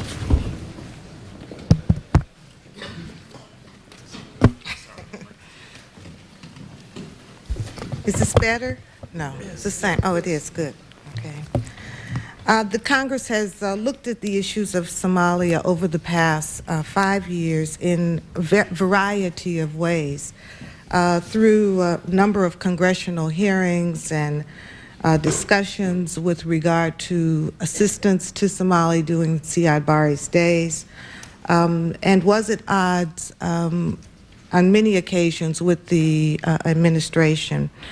In the last 18 months, the issue of Somalia has, for the Subcommittee on Africa in the Senate Foreign Relations Committee, has really been our major issue. It has dominated our agenda. We have had more hearings on Somalia, more meetings, more resolutions, more bills, and the more floor statements and press conferences on Somalia, trying to at least raise the issue of Somalia to higher levels, to encourage the international community through our own government to be more responsive to what we saw was a real failed policy. And while you can say the UN has failed, I think we must recognize that the UN is simply made up of its members. And so it does mean that what we see today in Somalia is the international community's failure. And I think that we have a chance which has been, which is a result of the Bush administration's forceful policy of putting troops on the ground in a big way that will give us the options to change our failures in Somalia. What is Congress thinking? Well, today we have our first hearing. I think many in Congress, and most especially the member who I work with, Senator Paul Simon, and I'm sure I could speak also for Senator Nancy Kassenbaum, both who are members of the Subcommittee on Africa, that we have much praise for the administration in taking this decisive step. We do feel that that the support has to come from Congress to ensure that the administration and the military is able to move in the way that it has to move. I think that because it is a military action, it's clear that Congress will not be able to sit back and decide, should we be doing this, should we be doing that, is disarmament a problem, how long are we going to be engaged in this, what are going to be the changing rules of engagement. It is going to be difficult, and I think that Congress is going to be very uncomfortable in having to be placed in a position of really responding to the situation and not really necessarily directing it. Where do we go from here? I think that on the question of the next steps, that we have already, through Congress, passed a bill called the Horn of Africa Recovery Act, which does provide an authorization for assistance to Somali NGOs. It was a bill that was designed to provide assistance when there was conflict, to provide assistance when there were not governments that you could provide assistance to. How that will move forward, I think, will be certainly guided by the reconciliation efforts. The efforts that have been outlined here, I think, are critical, the step-by-step, those efforts that are most closely associated with the work of Ambassador Sanoun, I think are very important in how we move forward and how we resolve or help Somalis resolve the situation in their country. I think that with in the response to the UN's continued role, the fact that the U.S. has modified its role, we will see, I think, a new UN. We must see a new UN if we are to deal with this issue and issues of other major concern in the region and on the continent and in the world.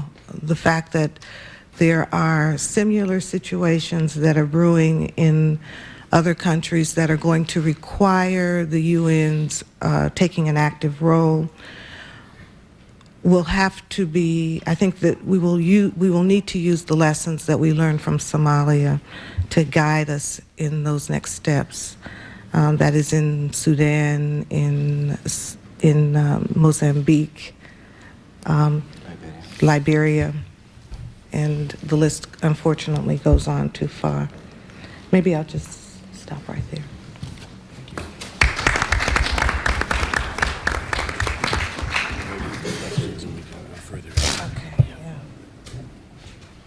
Thanks very much, Adwa.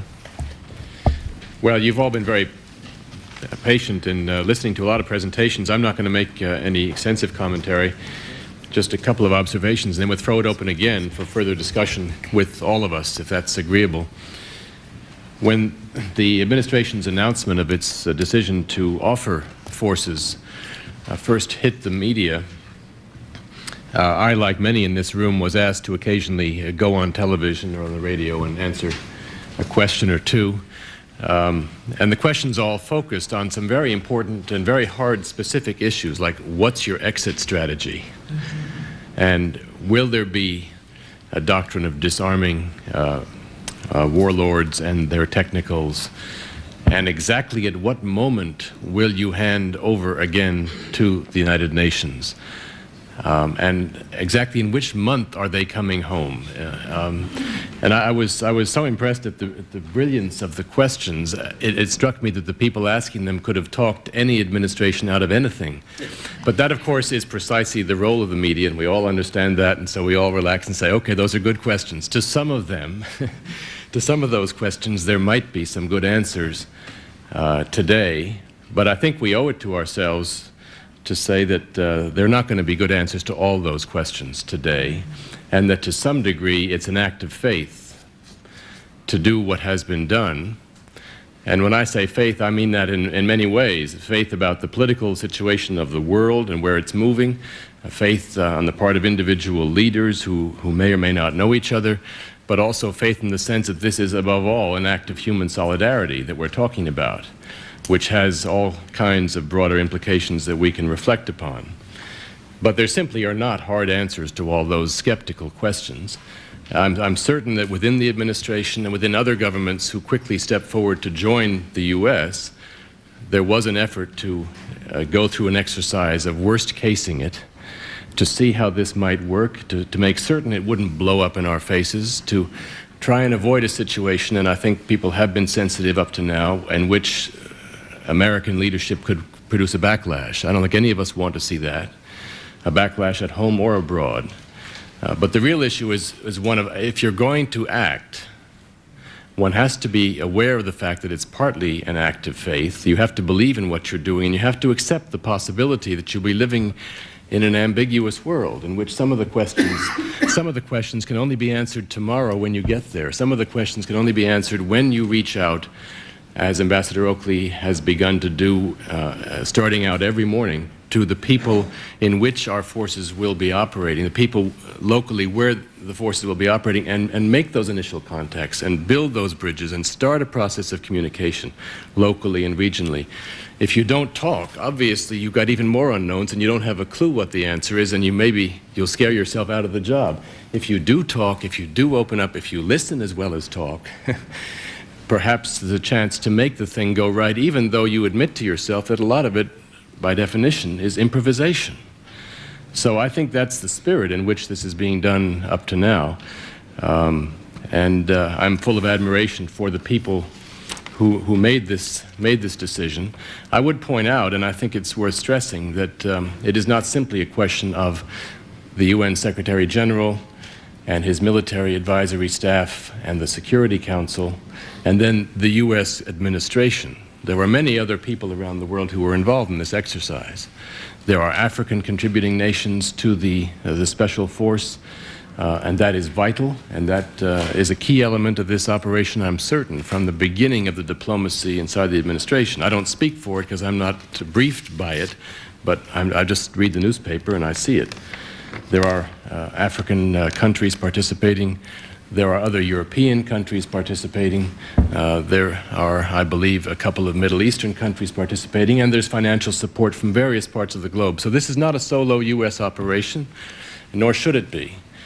I would, I guess, conclude by saying that some of the questions that are going to have to be solved along the way, and General Rickey has stressed some of these, are working out a precise local and regional rule of engagement. As I say, I think that's a day-to-day thing up to now. I don't think you can have a countrywide policy, one defined in New York or in Washington on that. But a rule of engagement for dealing with people who are potentially hostile. The question of disarming it cannot be ducked, nor can the question of forming new or legitimate security institutions be ducked. It is not for us to do, it's for Somalis to do. But again, it's part of the hoped-for product of this consultative process that must continue on a daily basis.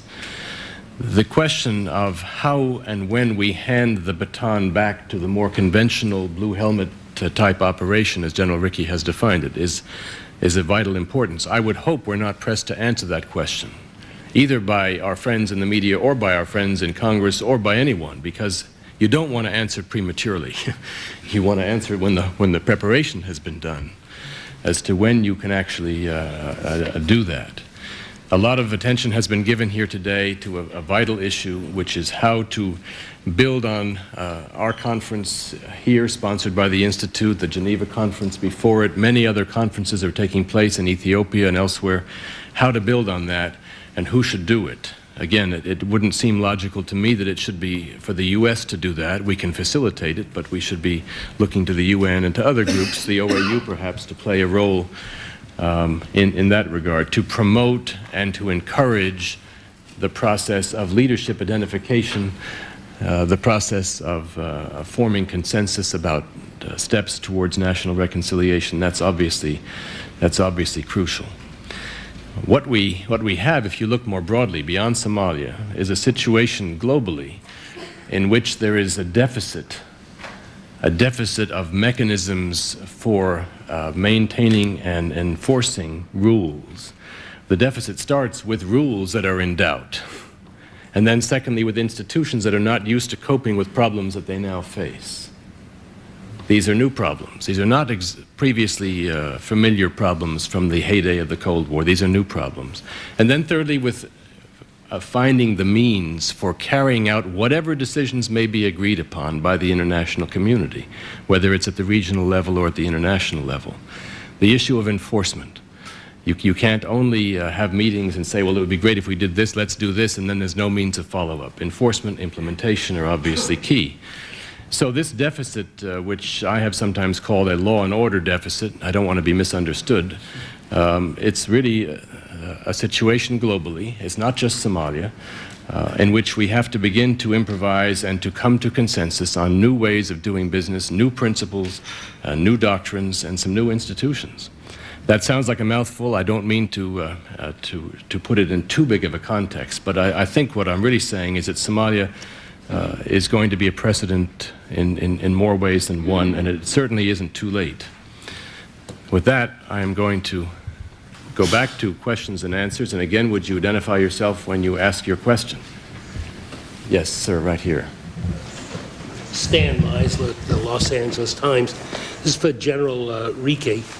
I'm wondering, can you envision in the second phase, when the UN force comes in and replaces the American-led force, can you envision this new force coming in with new rules of engagement, more aggressive rules of engagement, becoming more like the Secretary General has described as peace enforcers rather than peacekeepers?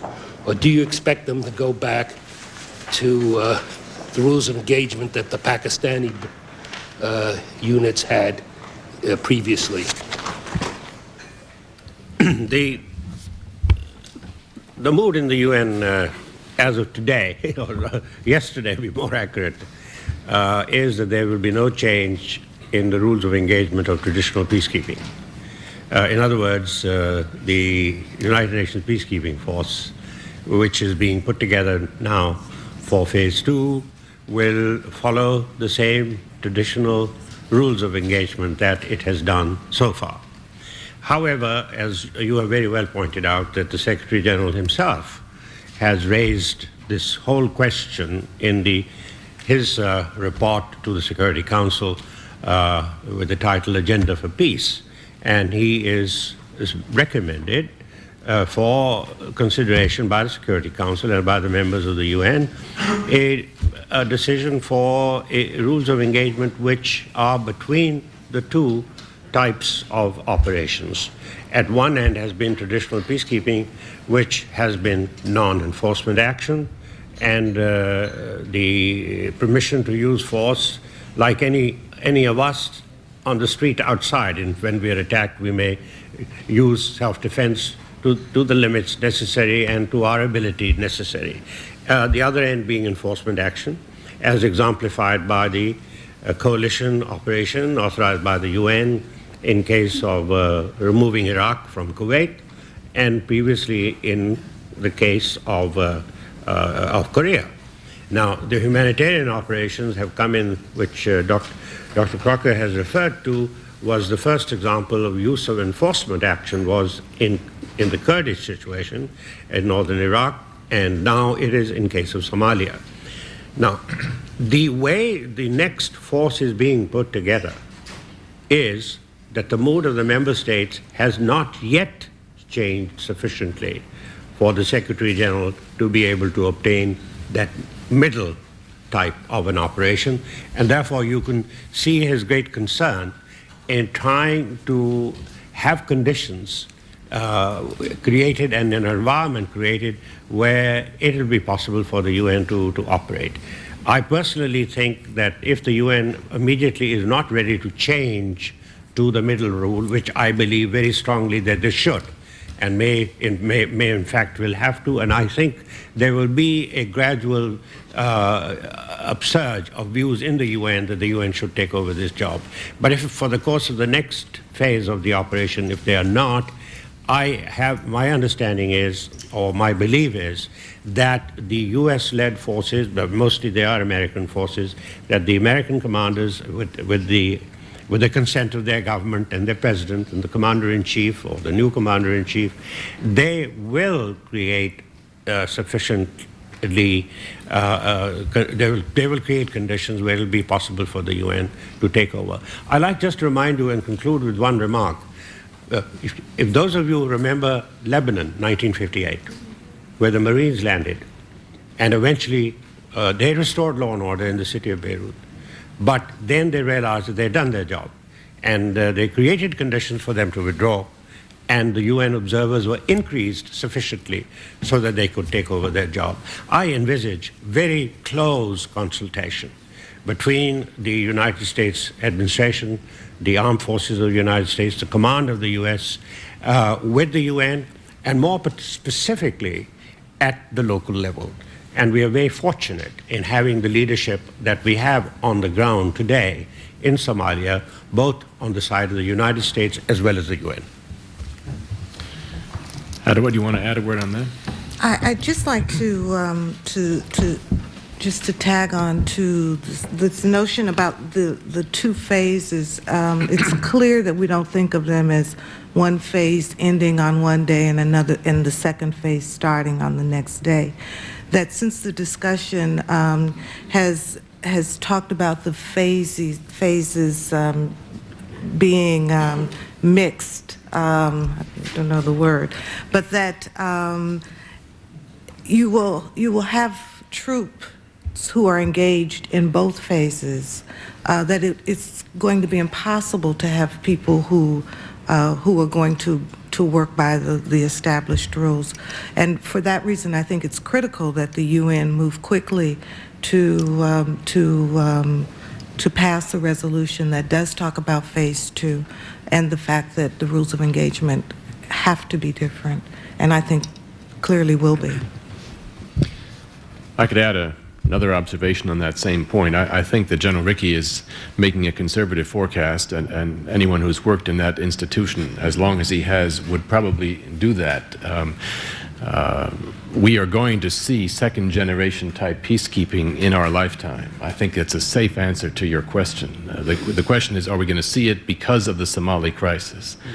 I personally hope we are.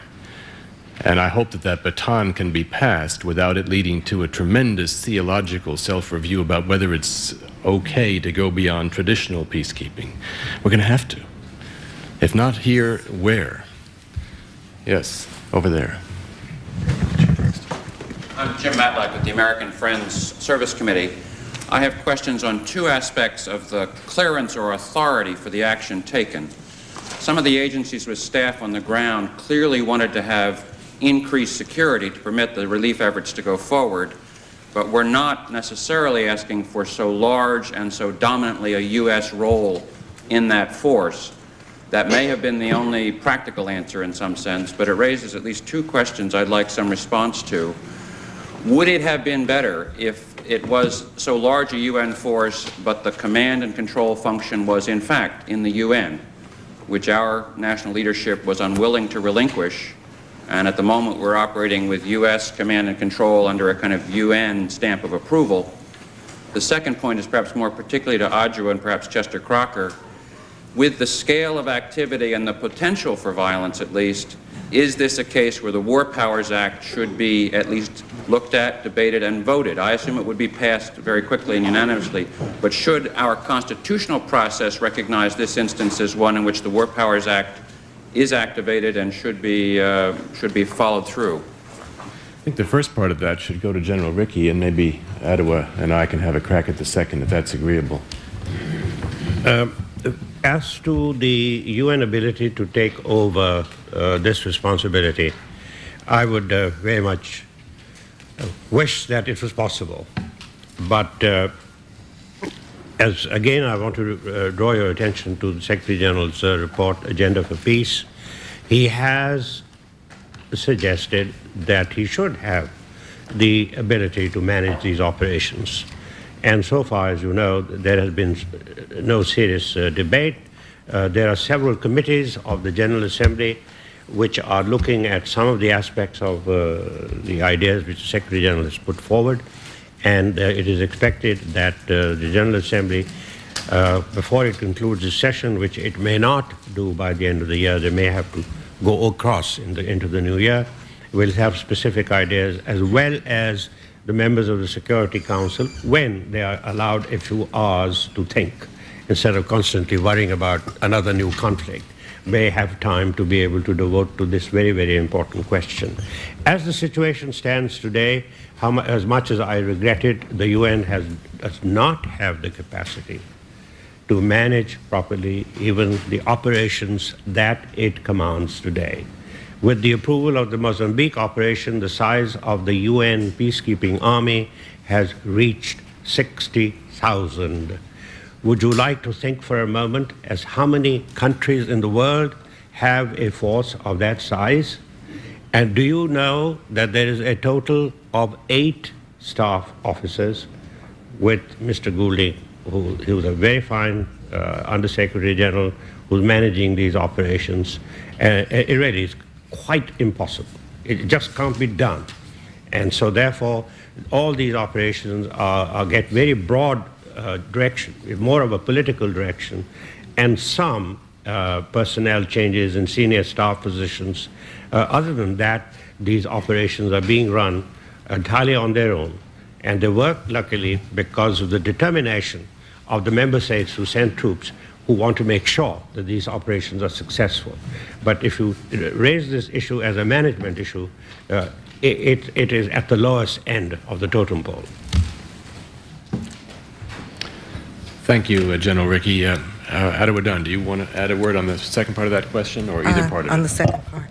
On the War Powers Act, basically, there are two views in Congress. Well, there are probably more than two, but at least they fall at both spectrum.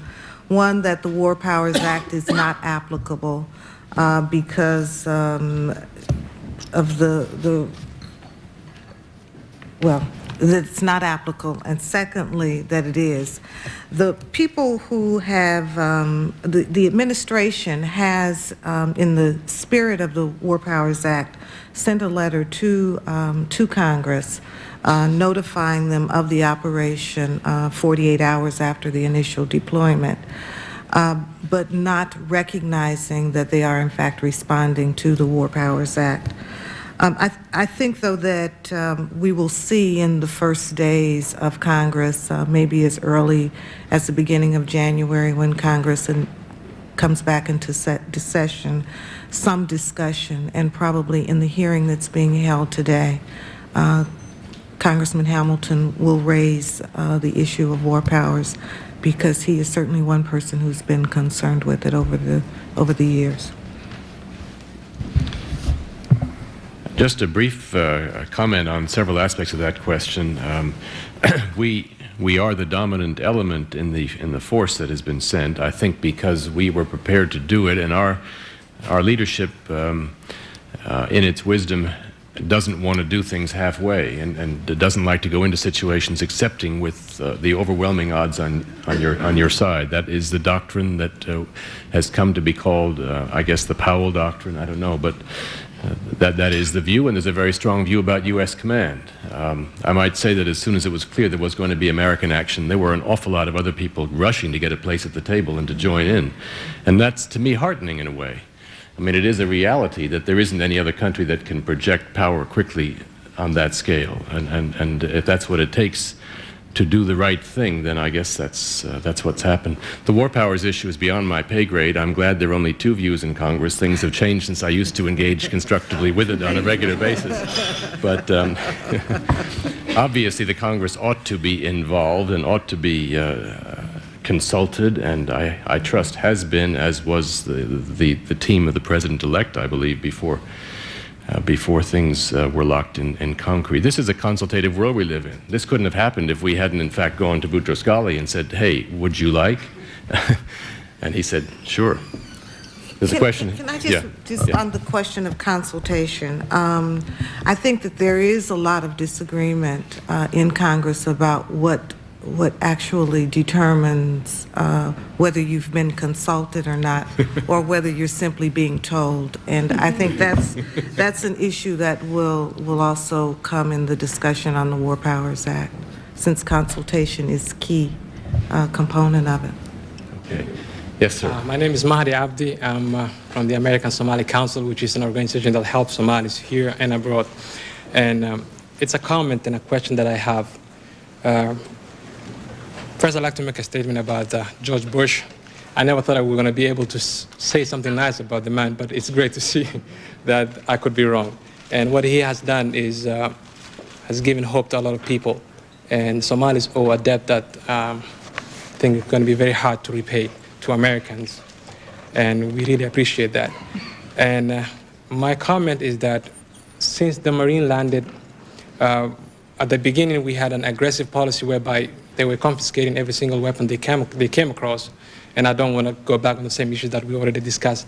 But the new policy of, I don't know whether it's a new policy, but what we've seen through in TV these days is that all that has been toned down, and it's making a lot of people nervous because it implies, or it gives the connotation that maybe there's some legitimacy being given to the warlords. They're no longer called the warlords. These days they're called the regional leaders, which also has implications.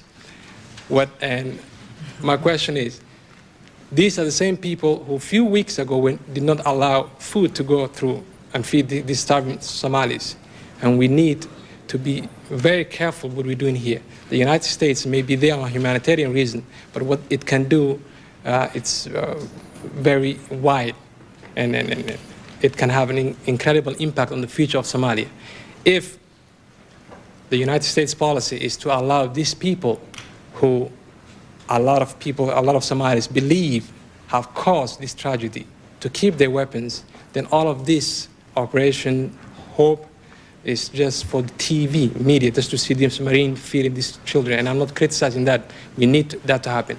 But in order to empower the Somali people, you need to remove the weapons.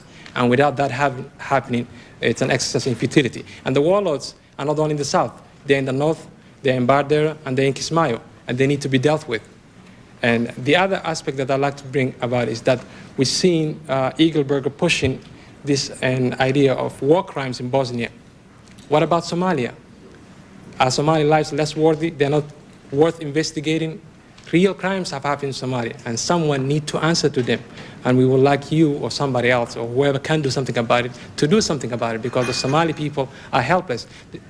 The idea to say that there are too many guns to handle in Somalia, that may be the case, but there are a whole lot more people who do not have guns who are being brutalized every day by those who have the guns. And for us to be sitting here and saying, with all that much firepower in the country that can actually do some drastic change, to sit by and watch this continue, I think it's an aberration. And thank you very much for your thoughts. Thank you for that comment. I must say I'm 100% with you. I wish that there was a clearer possibility today to say, yes, that is going to be done. That is going to be done, but it's got to be done, and you know it and I know it, legitimately, or it's going to be a failure, it's going to blow up in our faces. I think that's where we are. I would like to ask one of our initial speakers to comment on that very question. I think it would be appropriate, and then perhaps ask General Ricky if he would also like to say a word. But I don't know, Professor Samatar, do you want to address this issue of war crimes, but also the issue of disarming the warlords or the faction leaders? I don't know if you want to say a word. Well, maybe a couple of words. I think my sense, personal interpretation on what's floating and the general strategy of Mission Hope is not only to get food to the people, but to also create at least what I have called a new civic space in which different kind of a leadership can come out of the Somali society. The ones who are now at the forefront will be tested, and all of that will be done without a gun. So to do so then will require, I think, whatever the tactic is, the inevitability of disarmament, I think, is, from my point of view, non-negotiable if we are going to get to a place in which peace will be created and that kind of a dialogue will transpire. And then the third phase then would be, I think, the issue of massive reconstruction of Somali society, in which basic infrastructure in many places, almost every place really, has been lost. So I endorse the idea of at least the principle of disarmament. How that is then becomes the tricky issue of engineering the strategy. On the issue of war crimes, yes, I think massive violations of human rights have taken place in Somalia. They have taken place in the destruction of the cities in the north, in Hargeisa particularly, and in Bur'o. Those have to be answered and accounted for, and they cannot just be shoved under the carpet as some past history.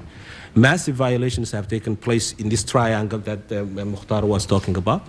Massive violations have taken place in Mogadishu. There are people who have lived in Mogadishu for 70, 80, 100 years.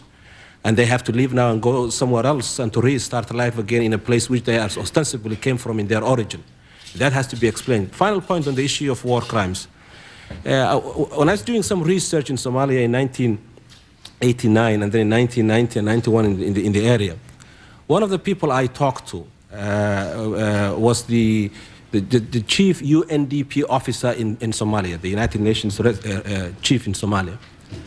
And he told me, this is a measure of how bad leadership has gone in Somalia. He talked to Siad Barre sometime, I think, towards the end of November of 1990. the two of them, just before he began to organize the evacuating the United Nations people in Mogadishu. And the chief of the UNDP told him, and he said, look, Mr. President, this country now it is really gone over the edge. The best you can do now is to leave tomorrow and hand this authority to someone else. You can deputize someone if you want to. You can, if you want to, you don't even give it to someone else. Just leave, because this might be the best you can do for them. And what he told the UNDP, I think, is very instructive, both in terms of war crimes, but also in terms of the issue of leadership, which I think is really a critical issue that Somalis have not yet engaged fully. And he said to the issue, he said, look, when I first came to Somalia as the head of state in 1969, Mogadishu was a little dusty hamlet. I mean, this is a quote. And Somalia was a very poor, peripheral kind of a state, even in the Horn of Africa. I have created a major country in the Horn of Africa, and I have created a great cosmopolitan center in Mogadishu. If Somalis want to make me run out of this place, and run me out of what I have built, I am going to take this country and this city down with me. I mean, this is a quote, maybe some of the last things that Siad Barre has said. He's alive today, and I think he ought to account for his leadership in the 20 years he has run Somalia. I think he said what I would have said. Can I just add a word? Yes, Barakat will add a word, and then General Ray. A brief word. What I see developing in the former Yugoslav situation actually is a very promising use of the notion of Nuremberg type of trial for criminals. Even if you cannot send troops to stem the tide of Serb acquisitive binge, which seems to be the case right now, because it's not, to quote a recent expert, doable. He cannot intervene because it's not doable, but he may perhaps indirectly, by threatening a future sanction of criminal trial, inhibit the action. I think that's a very important point to emphasize in this developing new international law. I think it's important to explore perhaps using the Somali experience, because these people clearly are criminals. We have to deal with them because they are part of the reality. I disagree with my friend Ahmed Samatar during the symposium at the Peace Institute when he said we should ignore them, we should not even deal with them. I think it was necessary to deal with them because they are part of the reality in order to save lives. At what stage we move forward to investigate and bring them to justice, to trial, is of course open to question. But the fact is that it is being asked by many Somalis. Thank you.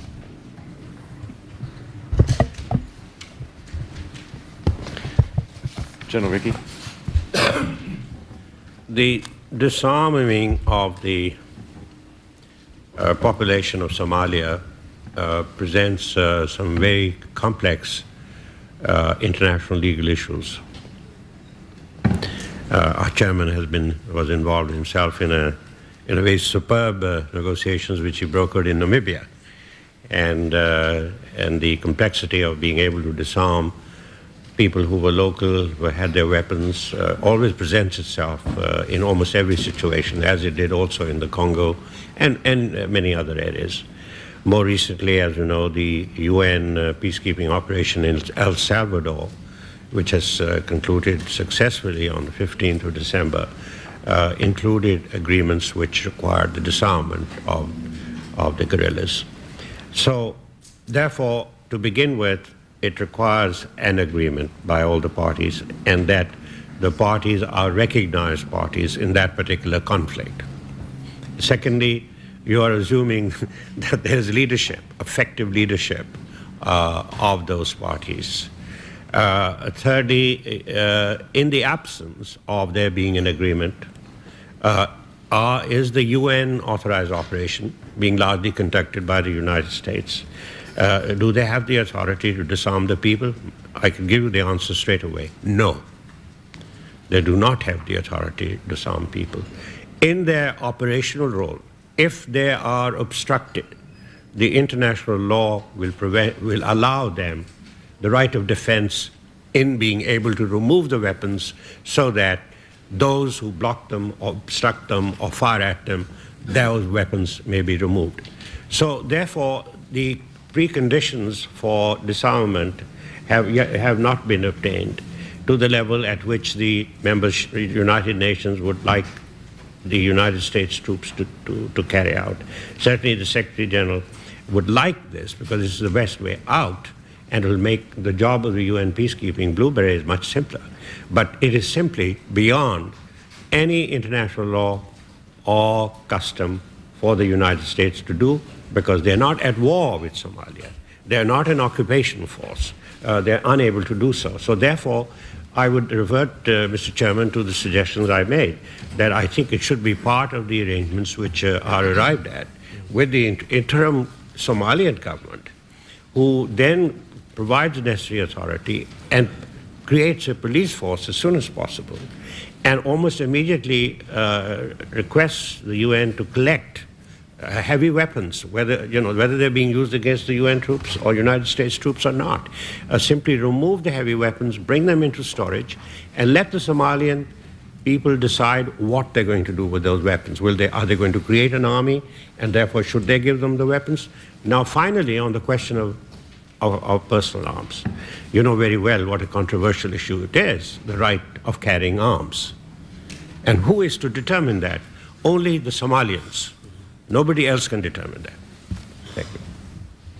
Thank you very much. I might just add one point on this issue of guns. Guns are the biggest problem that Africa faces in some ways today, both because of the threat they pose to civilian society and because they represent an alternative way to live, or an alternative way to make a living. And it has got to be addressed. But I think General Ricky's put his finger on it in terms of the complexity.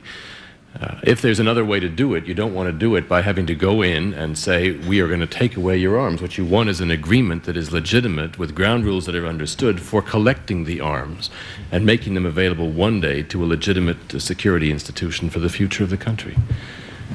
Yes, something in the back of the room here. Yes, sir.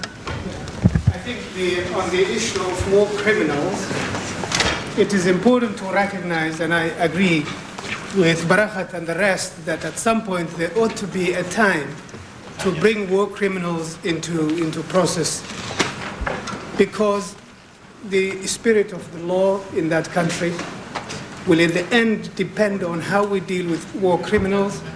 There are today victims of torture who are living in this city and other parts of the world that are not given fair hearing because the war criminals are walking in of the law in that country will in the end depend on how we deal with war criminals. There are today victims of torture who are living in this city and other parts of the world that are not given fair hearing because the war criminals are walking in this street. It so happens, by the way, before you talk about war criminals in Mogadishu or in the bush, that there have been war criminals in Canada who have escaped, who entered into Canada, and the Canadian government have discovered them and expelled them out of their country, and they are today in Washington, D.C. with documents of having murdered and killed. Further, I think the point about, so before you talk about capturing war criminals in the bush, in this country of laws, there ought to be at least an attempt to look at those criminals that are in this country right now, having been expelled from Canada. Further, I think the point about humanitarian, the American intervention is quite clearly humanitarian. We heard it again and again. But also we have to be really realistic, because massive intervention of that sort is not purely humanitarian. It becomes willy-nilly political. And when you hear Somalis talk to you, disarm this guy or this group, it is political, because there is a decision to say, now that you are in Mogadishu, just disarm those in Mogadishu, not the rest of the country. You have to be very careful on this issue of disarmament. And the more I think the US gets involved, the more the humanitarian element potentially could be weakened and the political issue comes up, the more you pick up the issue of collecting arms. And in fact, strangely, people are talking about the qat and what Chad does and the drugs, so-called, and stopping it. So one has to be careful about that whole complex of issues. With regards to the UN, I should say I think the anxiety about Somalia's anxiety at the present time is not the US intervention, it's what the UN will do. Ambassador Sahnoun, a caring, independent man who has labored to learn Somalis, he really, more than any other UN representative that Somalis can tell you, has gone down to the ground, talked not to warlords, he talked to elders, he talked to religious people, he talked to every level of Somali society, and he has given the UN a measure of credibility it did not deserve over the past so many years when it had pulled out. And what frightens many Somalis is that a man they began to respect and to really associate with the UN has been expelled because he was able to tell what the facts were. Will the UN, and I'm really general, I'm not specifically referring to you, others may comment, I with due respect. With regards to the Somalis, the UN has not really worked for credibility. It does not have a credibility. Its history has not been one credible one. With regards to Somalia, I think the United States, having put its own men in there, it would be very important not to just pass on to the UN with lack of its own credibility to run Somali lives. And that's one has to be very careful about that as well. Thank you very much for your comment. Is there a question over here? Yes, honey? Yeah. Professor Samatar, the situation in the northern part of the country. Okay, SUNY College, National Public Radio. The situation in the northern part of Somalia has deteriorated, humanitarian and political, in the last 72 hours.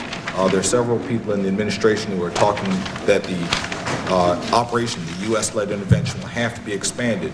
Do either of you see it inevitable that the United Nations is going to have to intervene or establish some kind of presence up in the north? And if it does, will the costs of expanding the operation to include the northern part, both the political, military, and economic, will those costs almost be too prohibitive to sort of have us limit whatever is going to be done up in the north? I think I just make one opening point, and then I'm going to turn it to our experts. The report which they produced makes a specific reference to a differential kind of involvement by the international community, depending on conditions in regions. And it's very carefully and repeatedly underscored in the report, which I'm sure you've seen, that whatever we do, we, the U.S. or the UN, should be done bearing in mind local circumstances, which are different in every sub-region of the country. Now, I don't know if you want to expand on that, Professor Samatar. Yes, I think Dr. Crocker is right, and we did do that in the report. I have no information which confirms what the question says, and that is conditions have deteriorated in the north in the last 72 hours. I have no information on that. My take on this, and I think the group's take on this, is that there are regions and parts of what used to be called Somalia that have created a modicum of order and peace and began to rehabilitate some of the infrastructure of life. But that is an extremely precarious setup, very rickety and very precarious. What they need, therefore, in north, northwest, other places, perhaps, is intervention at the level of support, restarting the schools, restarting electricity, the infrastructure of life, and maybe beefing up whatever authority and sense of order that they have created so that they would withstand, I think, the tensions that are inevitable in a society that really has come apart. So I'm not too sure whether the idea of having the mission Hope now expand into the north because of some, I think, unconfirmed report is really a wise one. I think it is unwise. I think it is important to note at least what the realities are in the north and in the northeast. And my argument is that, at least the information I have, is that there really are not the kind of crises of order and stability that has been so conspicuous in Mogadishu and the southern part of the country. They need food, they need electricity, they need infrastructure, and soon, but not military intervention. We have a Somali elder at the head table who also wants to offer a comment on this question. Yeah, this is the one that works. Is it working? Is it working now? Just a brief comment to respond and to highlight, I think, what Dr. Hussein raised earlier. Dr. Hussein Bulhan raised in his comment, and it's important for that one. I think what Ahmed has responded to the question. What Dr. Hussein raised is the fears of Somalis about the UN. And it appeared even in the list of countries. I think Ambassador Oakley got into that in the press. Italy and Egypt are disliked in several parts of Somalia. And this has been made clear several times. Therefore, the idea of just every country who wants to go there must be welcomed by the Somalis takes too far. The humiliation of Somalia and the fact that there is no government. I think there should be negotiations of placing them. Secondly, Somalis feel that the US should decrease their force over time, but should remain with their force as part of a UN force. A limited force, but a US force should remain. There was talk about the force in the sea might remain, but even on land, this is appreciated. So these, I think, are good points to just bear in mind from dialogues, from what is seen. But there are two aspects of the human side which I like to raise, which are important. And that is, somebody told me about the northwest. There was talk at that time that some other, if not Egyptian, they will go Belgians or some people. It was not before the US. And the population went to, the government said they don't need them, they should go to the south. So some members of the population who are very private sector oriented said to the government, are you fighting? They said no. So you have peace, right? Then why are you afraid of some foreign troops here? The foreign troops are not going to do anything to you. They'll hang around and we'll be able to sell our cigarettes. Our women will sell the cigarettes and so on. That's a deep understanding that with foreign troops might come foreign aid, might come attention, and might come possibly the building of some infrastructure. So that was one side. The other side was on the US force, it's not just because it was effective and can deliver. Some of us felt that the US military is a military from a democratic country and it's followed by the press and is followed by Congress and is criticized, and therefore it's much more easier to pull out than a bureaucratic melange of UN forces, most of whom are there just to get a salary. Some come from, like Pakistan means they're coming from a dictatorship, so it doesn't really matter what kind of government you have or they have, so they can't participate in that kind of dialogue with you. And lastly, the experience of West Africa, where West African troops went to Liberia. Look at the track record. They became part of the smuggling, partly because they're underpaid. And it's sad to say that, because it's the same way we hate to say it about Somalia, but it's a fact in Africa. Their countries are not able to back them up logistically, and they have even become a local force now, a real local tribe in a bigger sense than what Mukhtar was saying with the Americans. So this I think should be understood in this context. Thank you very much. I'd like to thank all of our panelists here for their splendid contributions. We appreciate people taking their time to come. I'd like to thank the audience, and I also want to thank all the staff, David Smock and his colleagues of the Institute, who made this event possible. Thank you.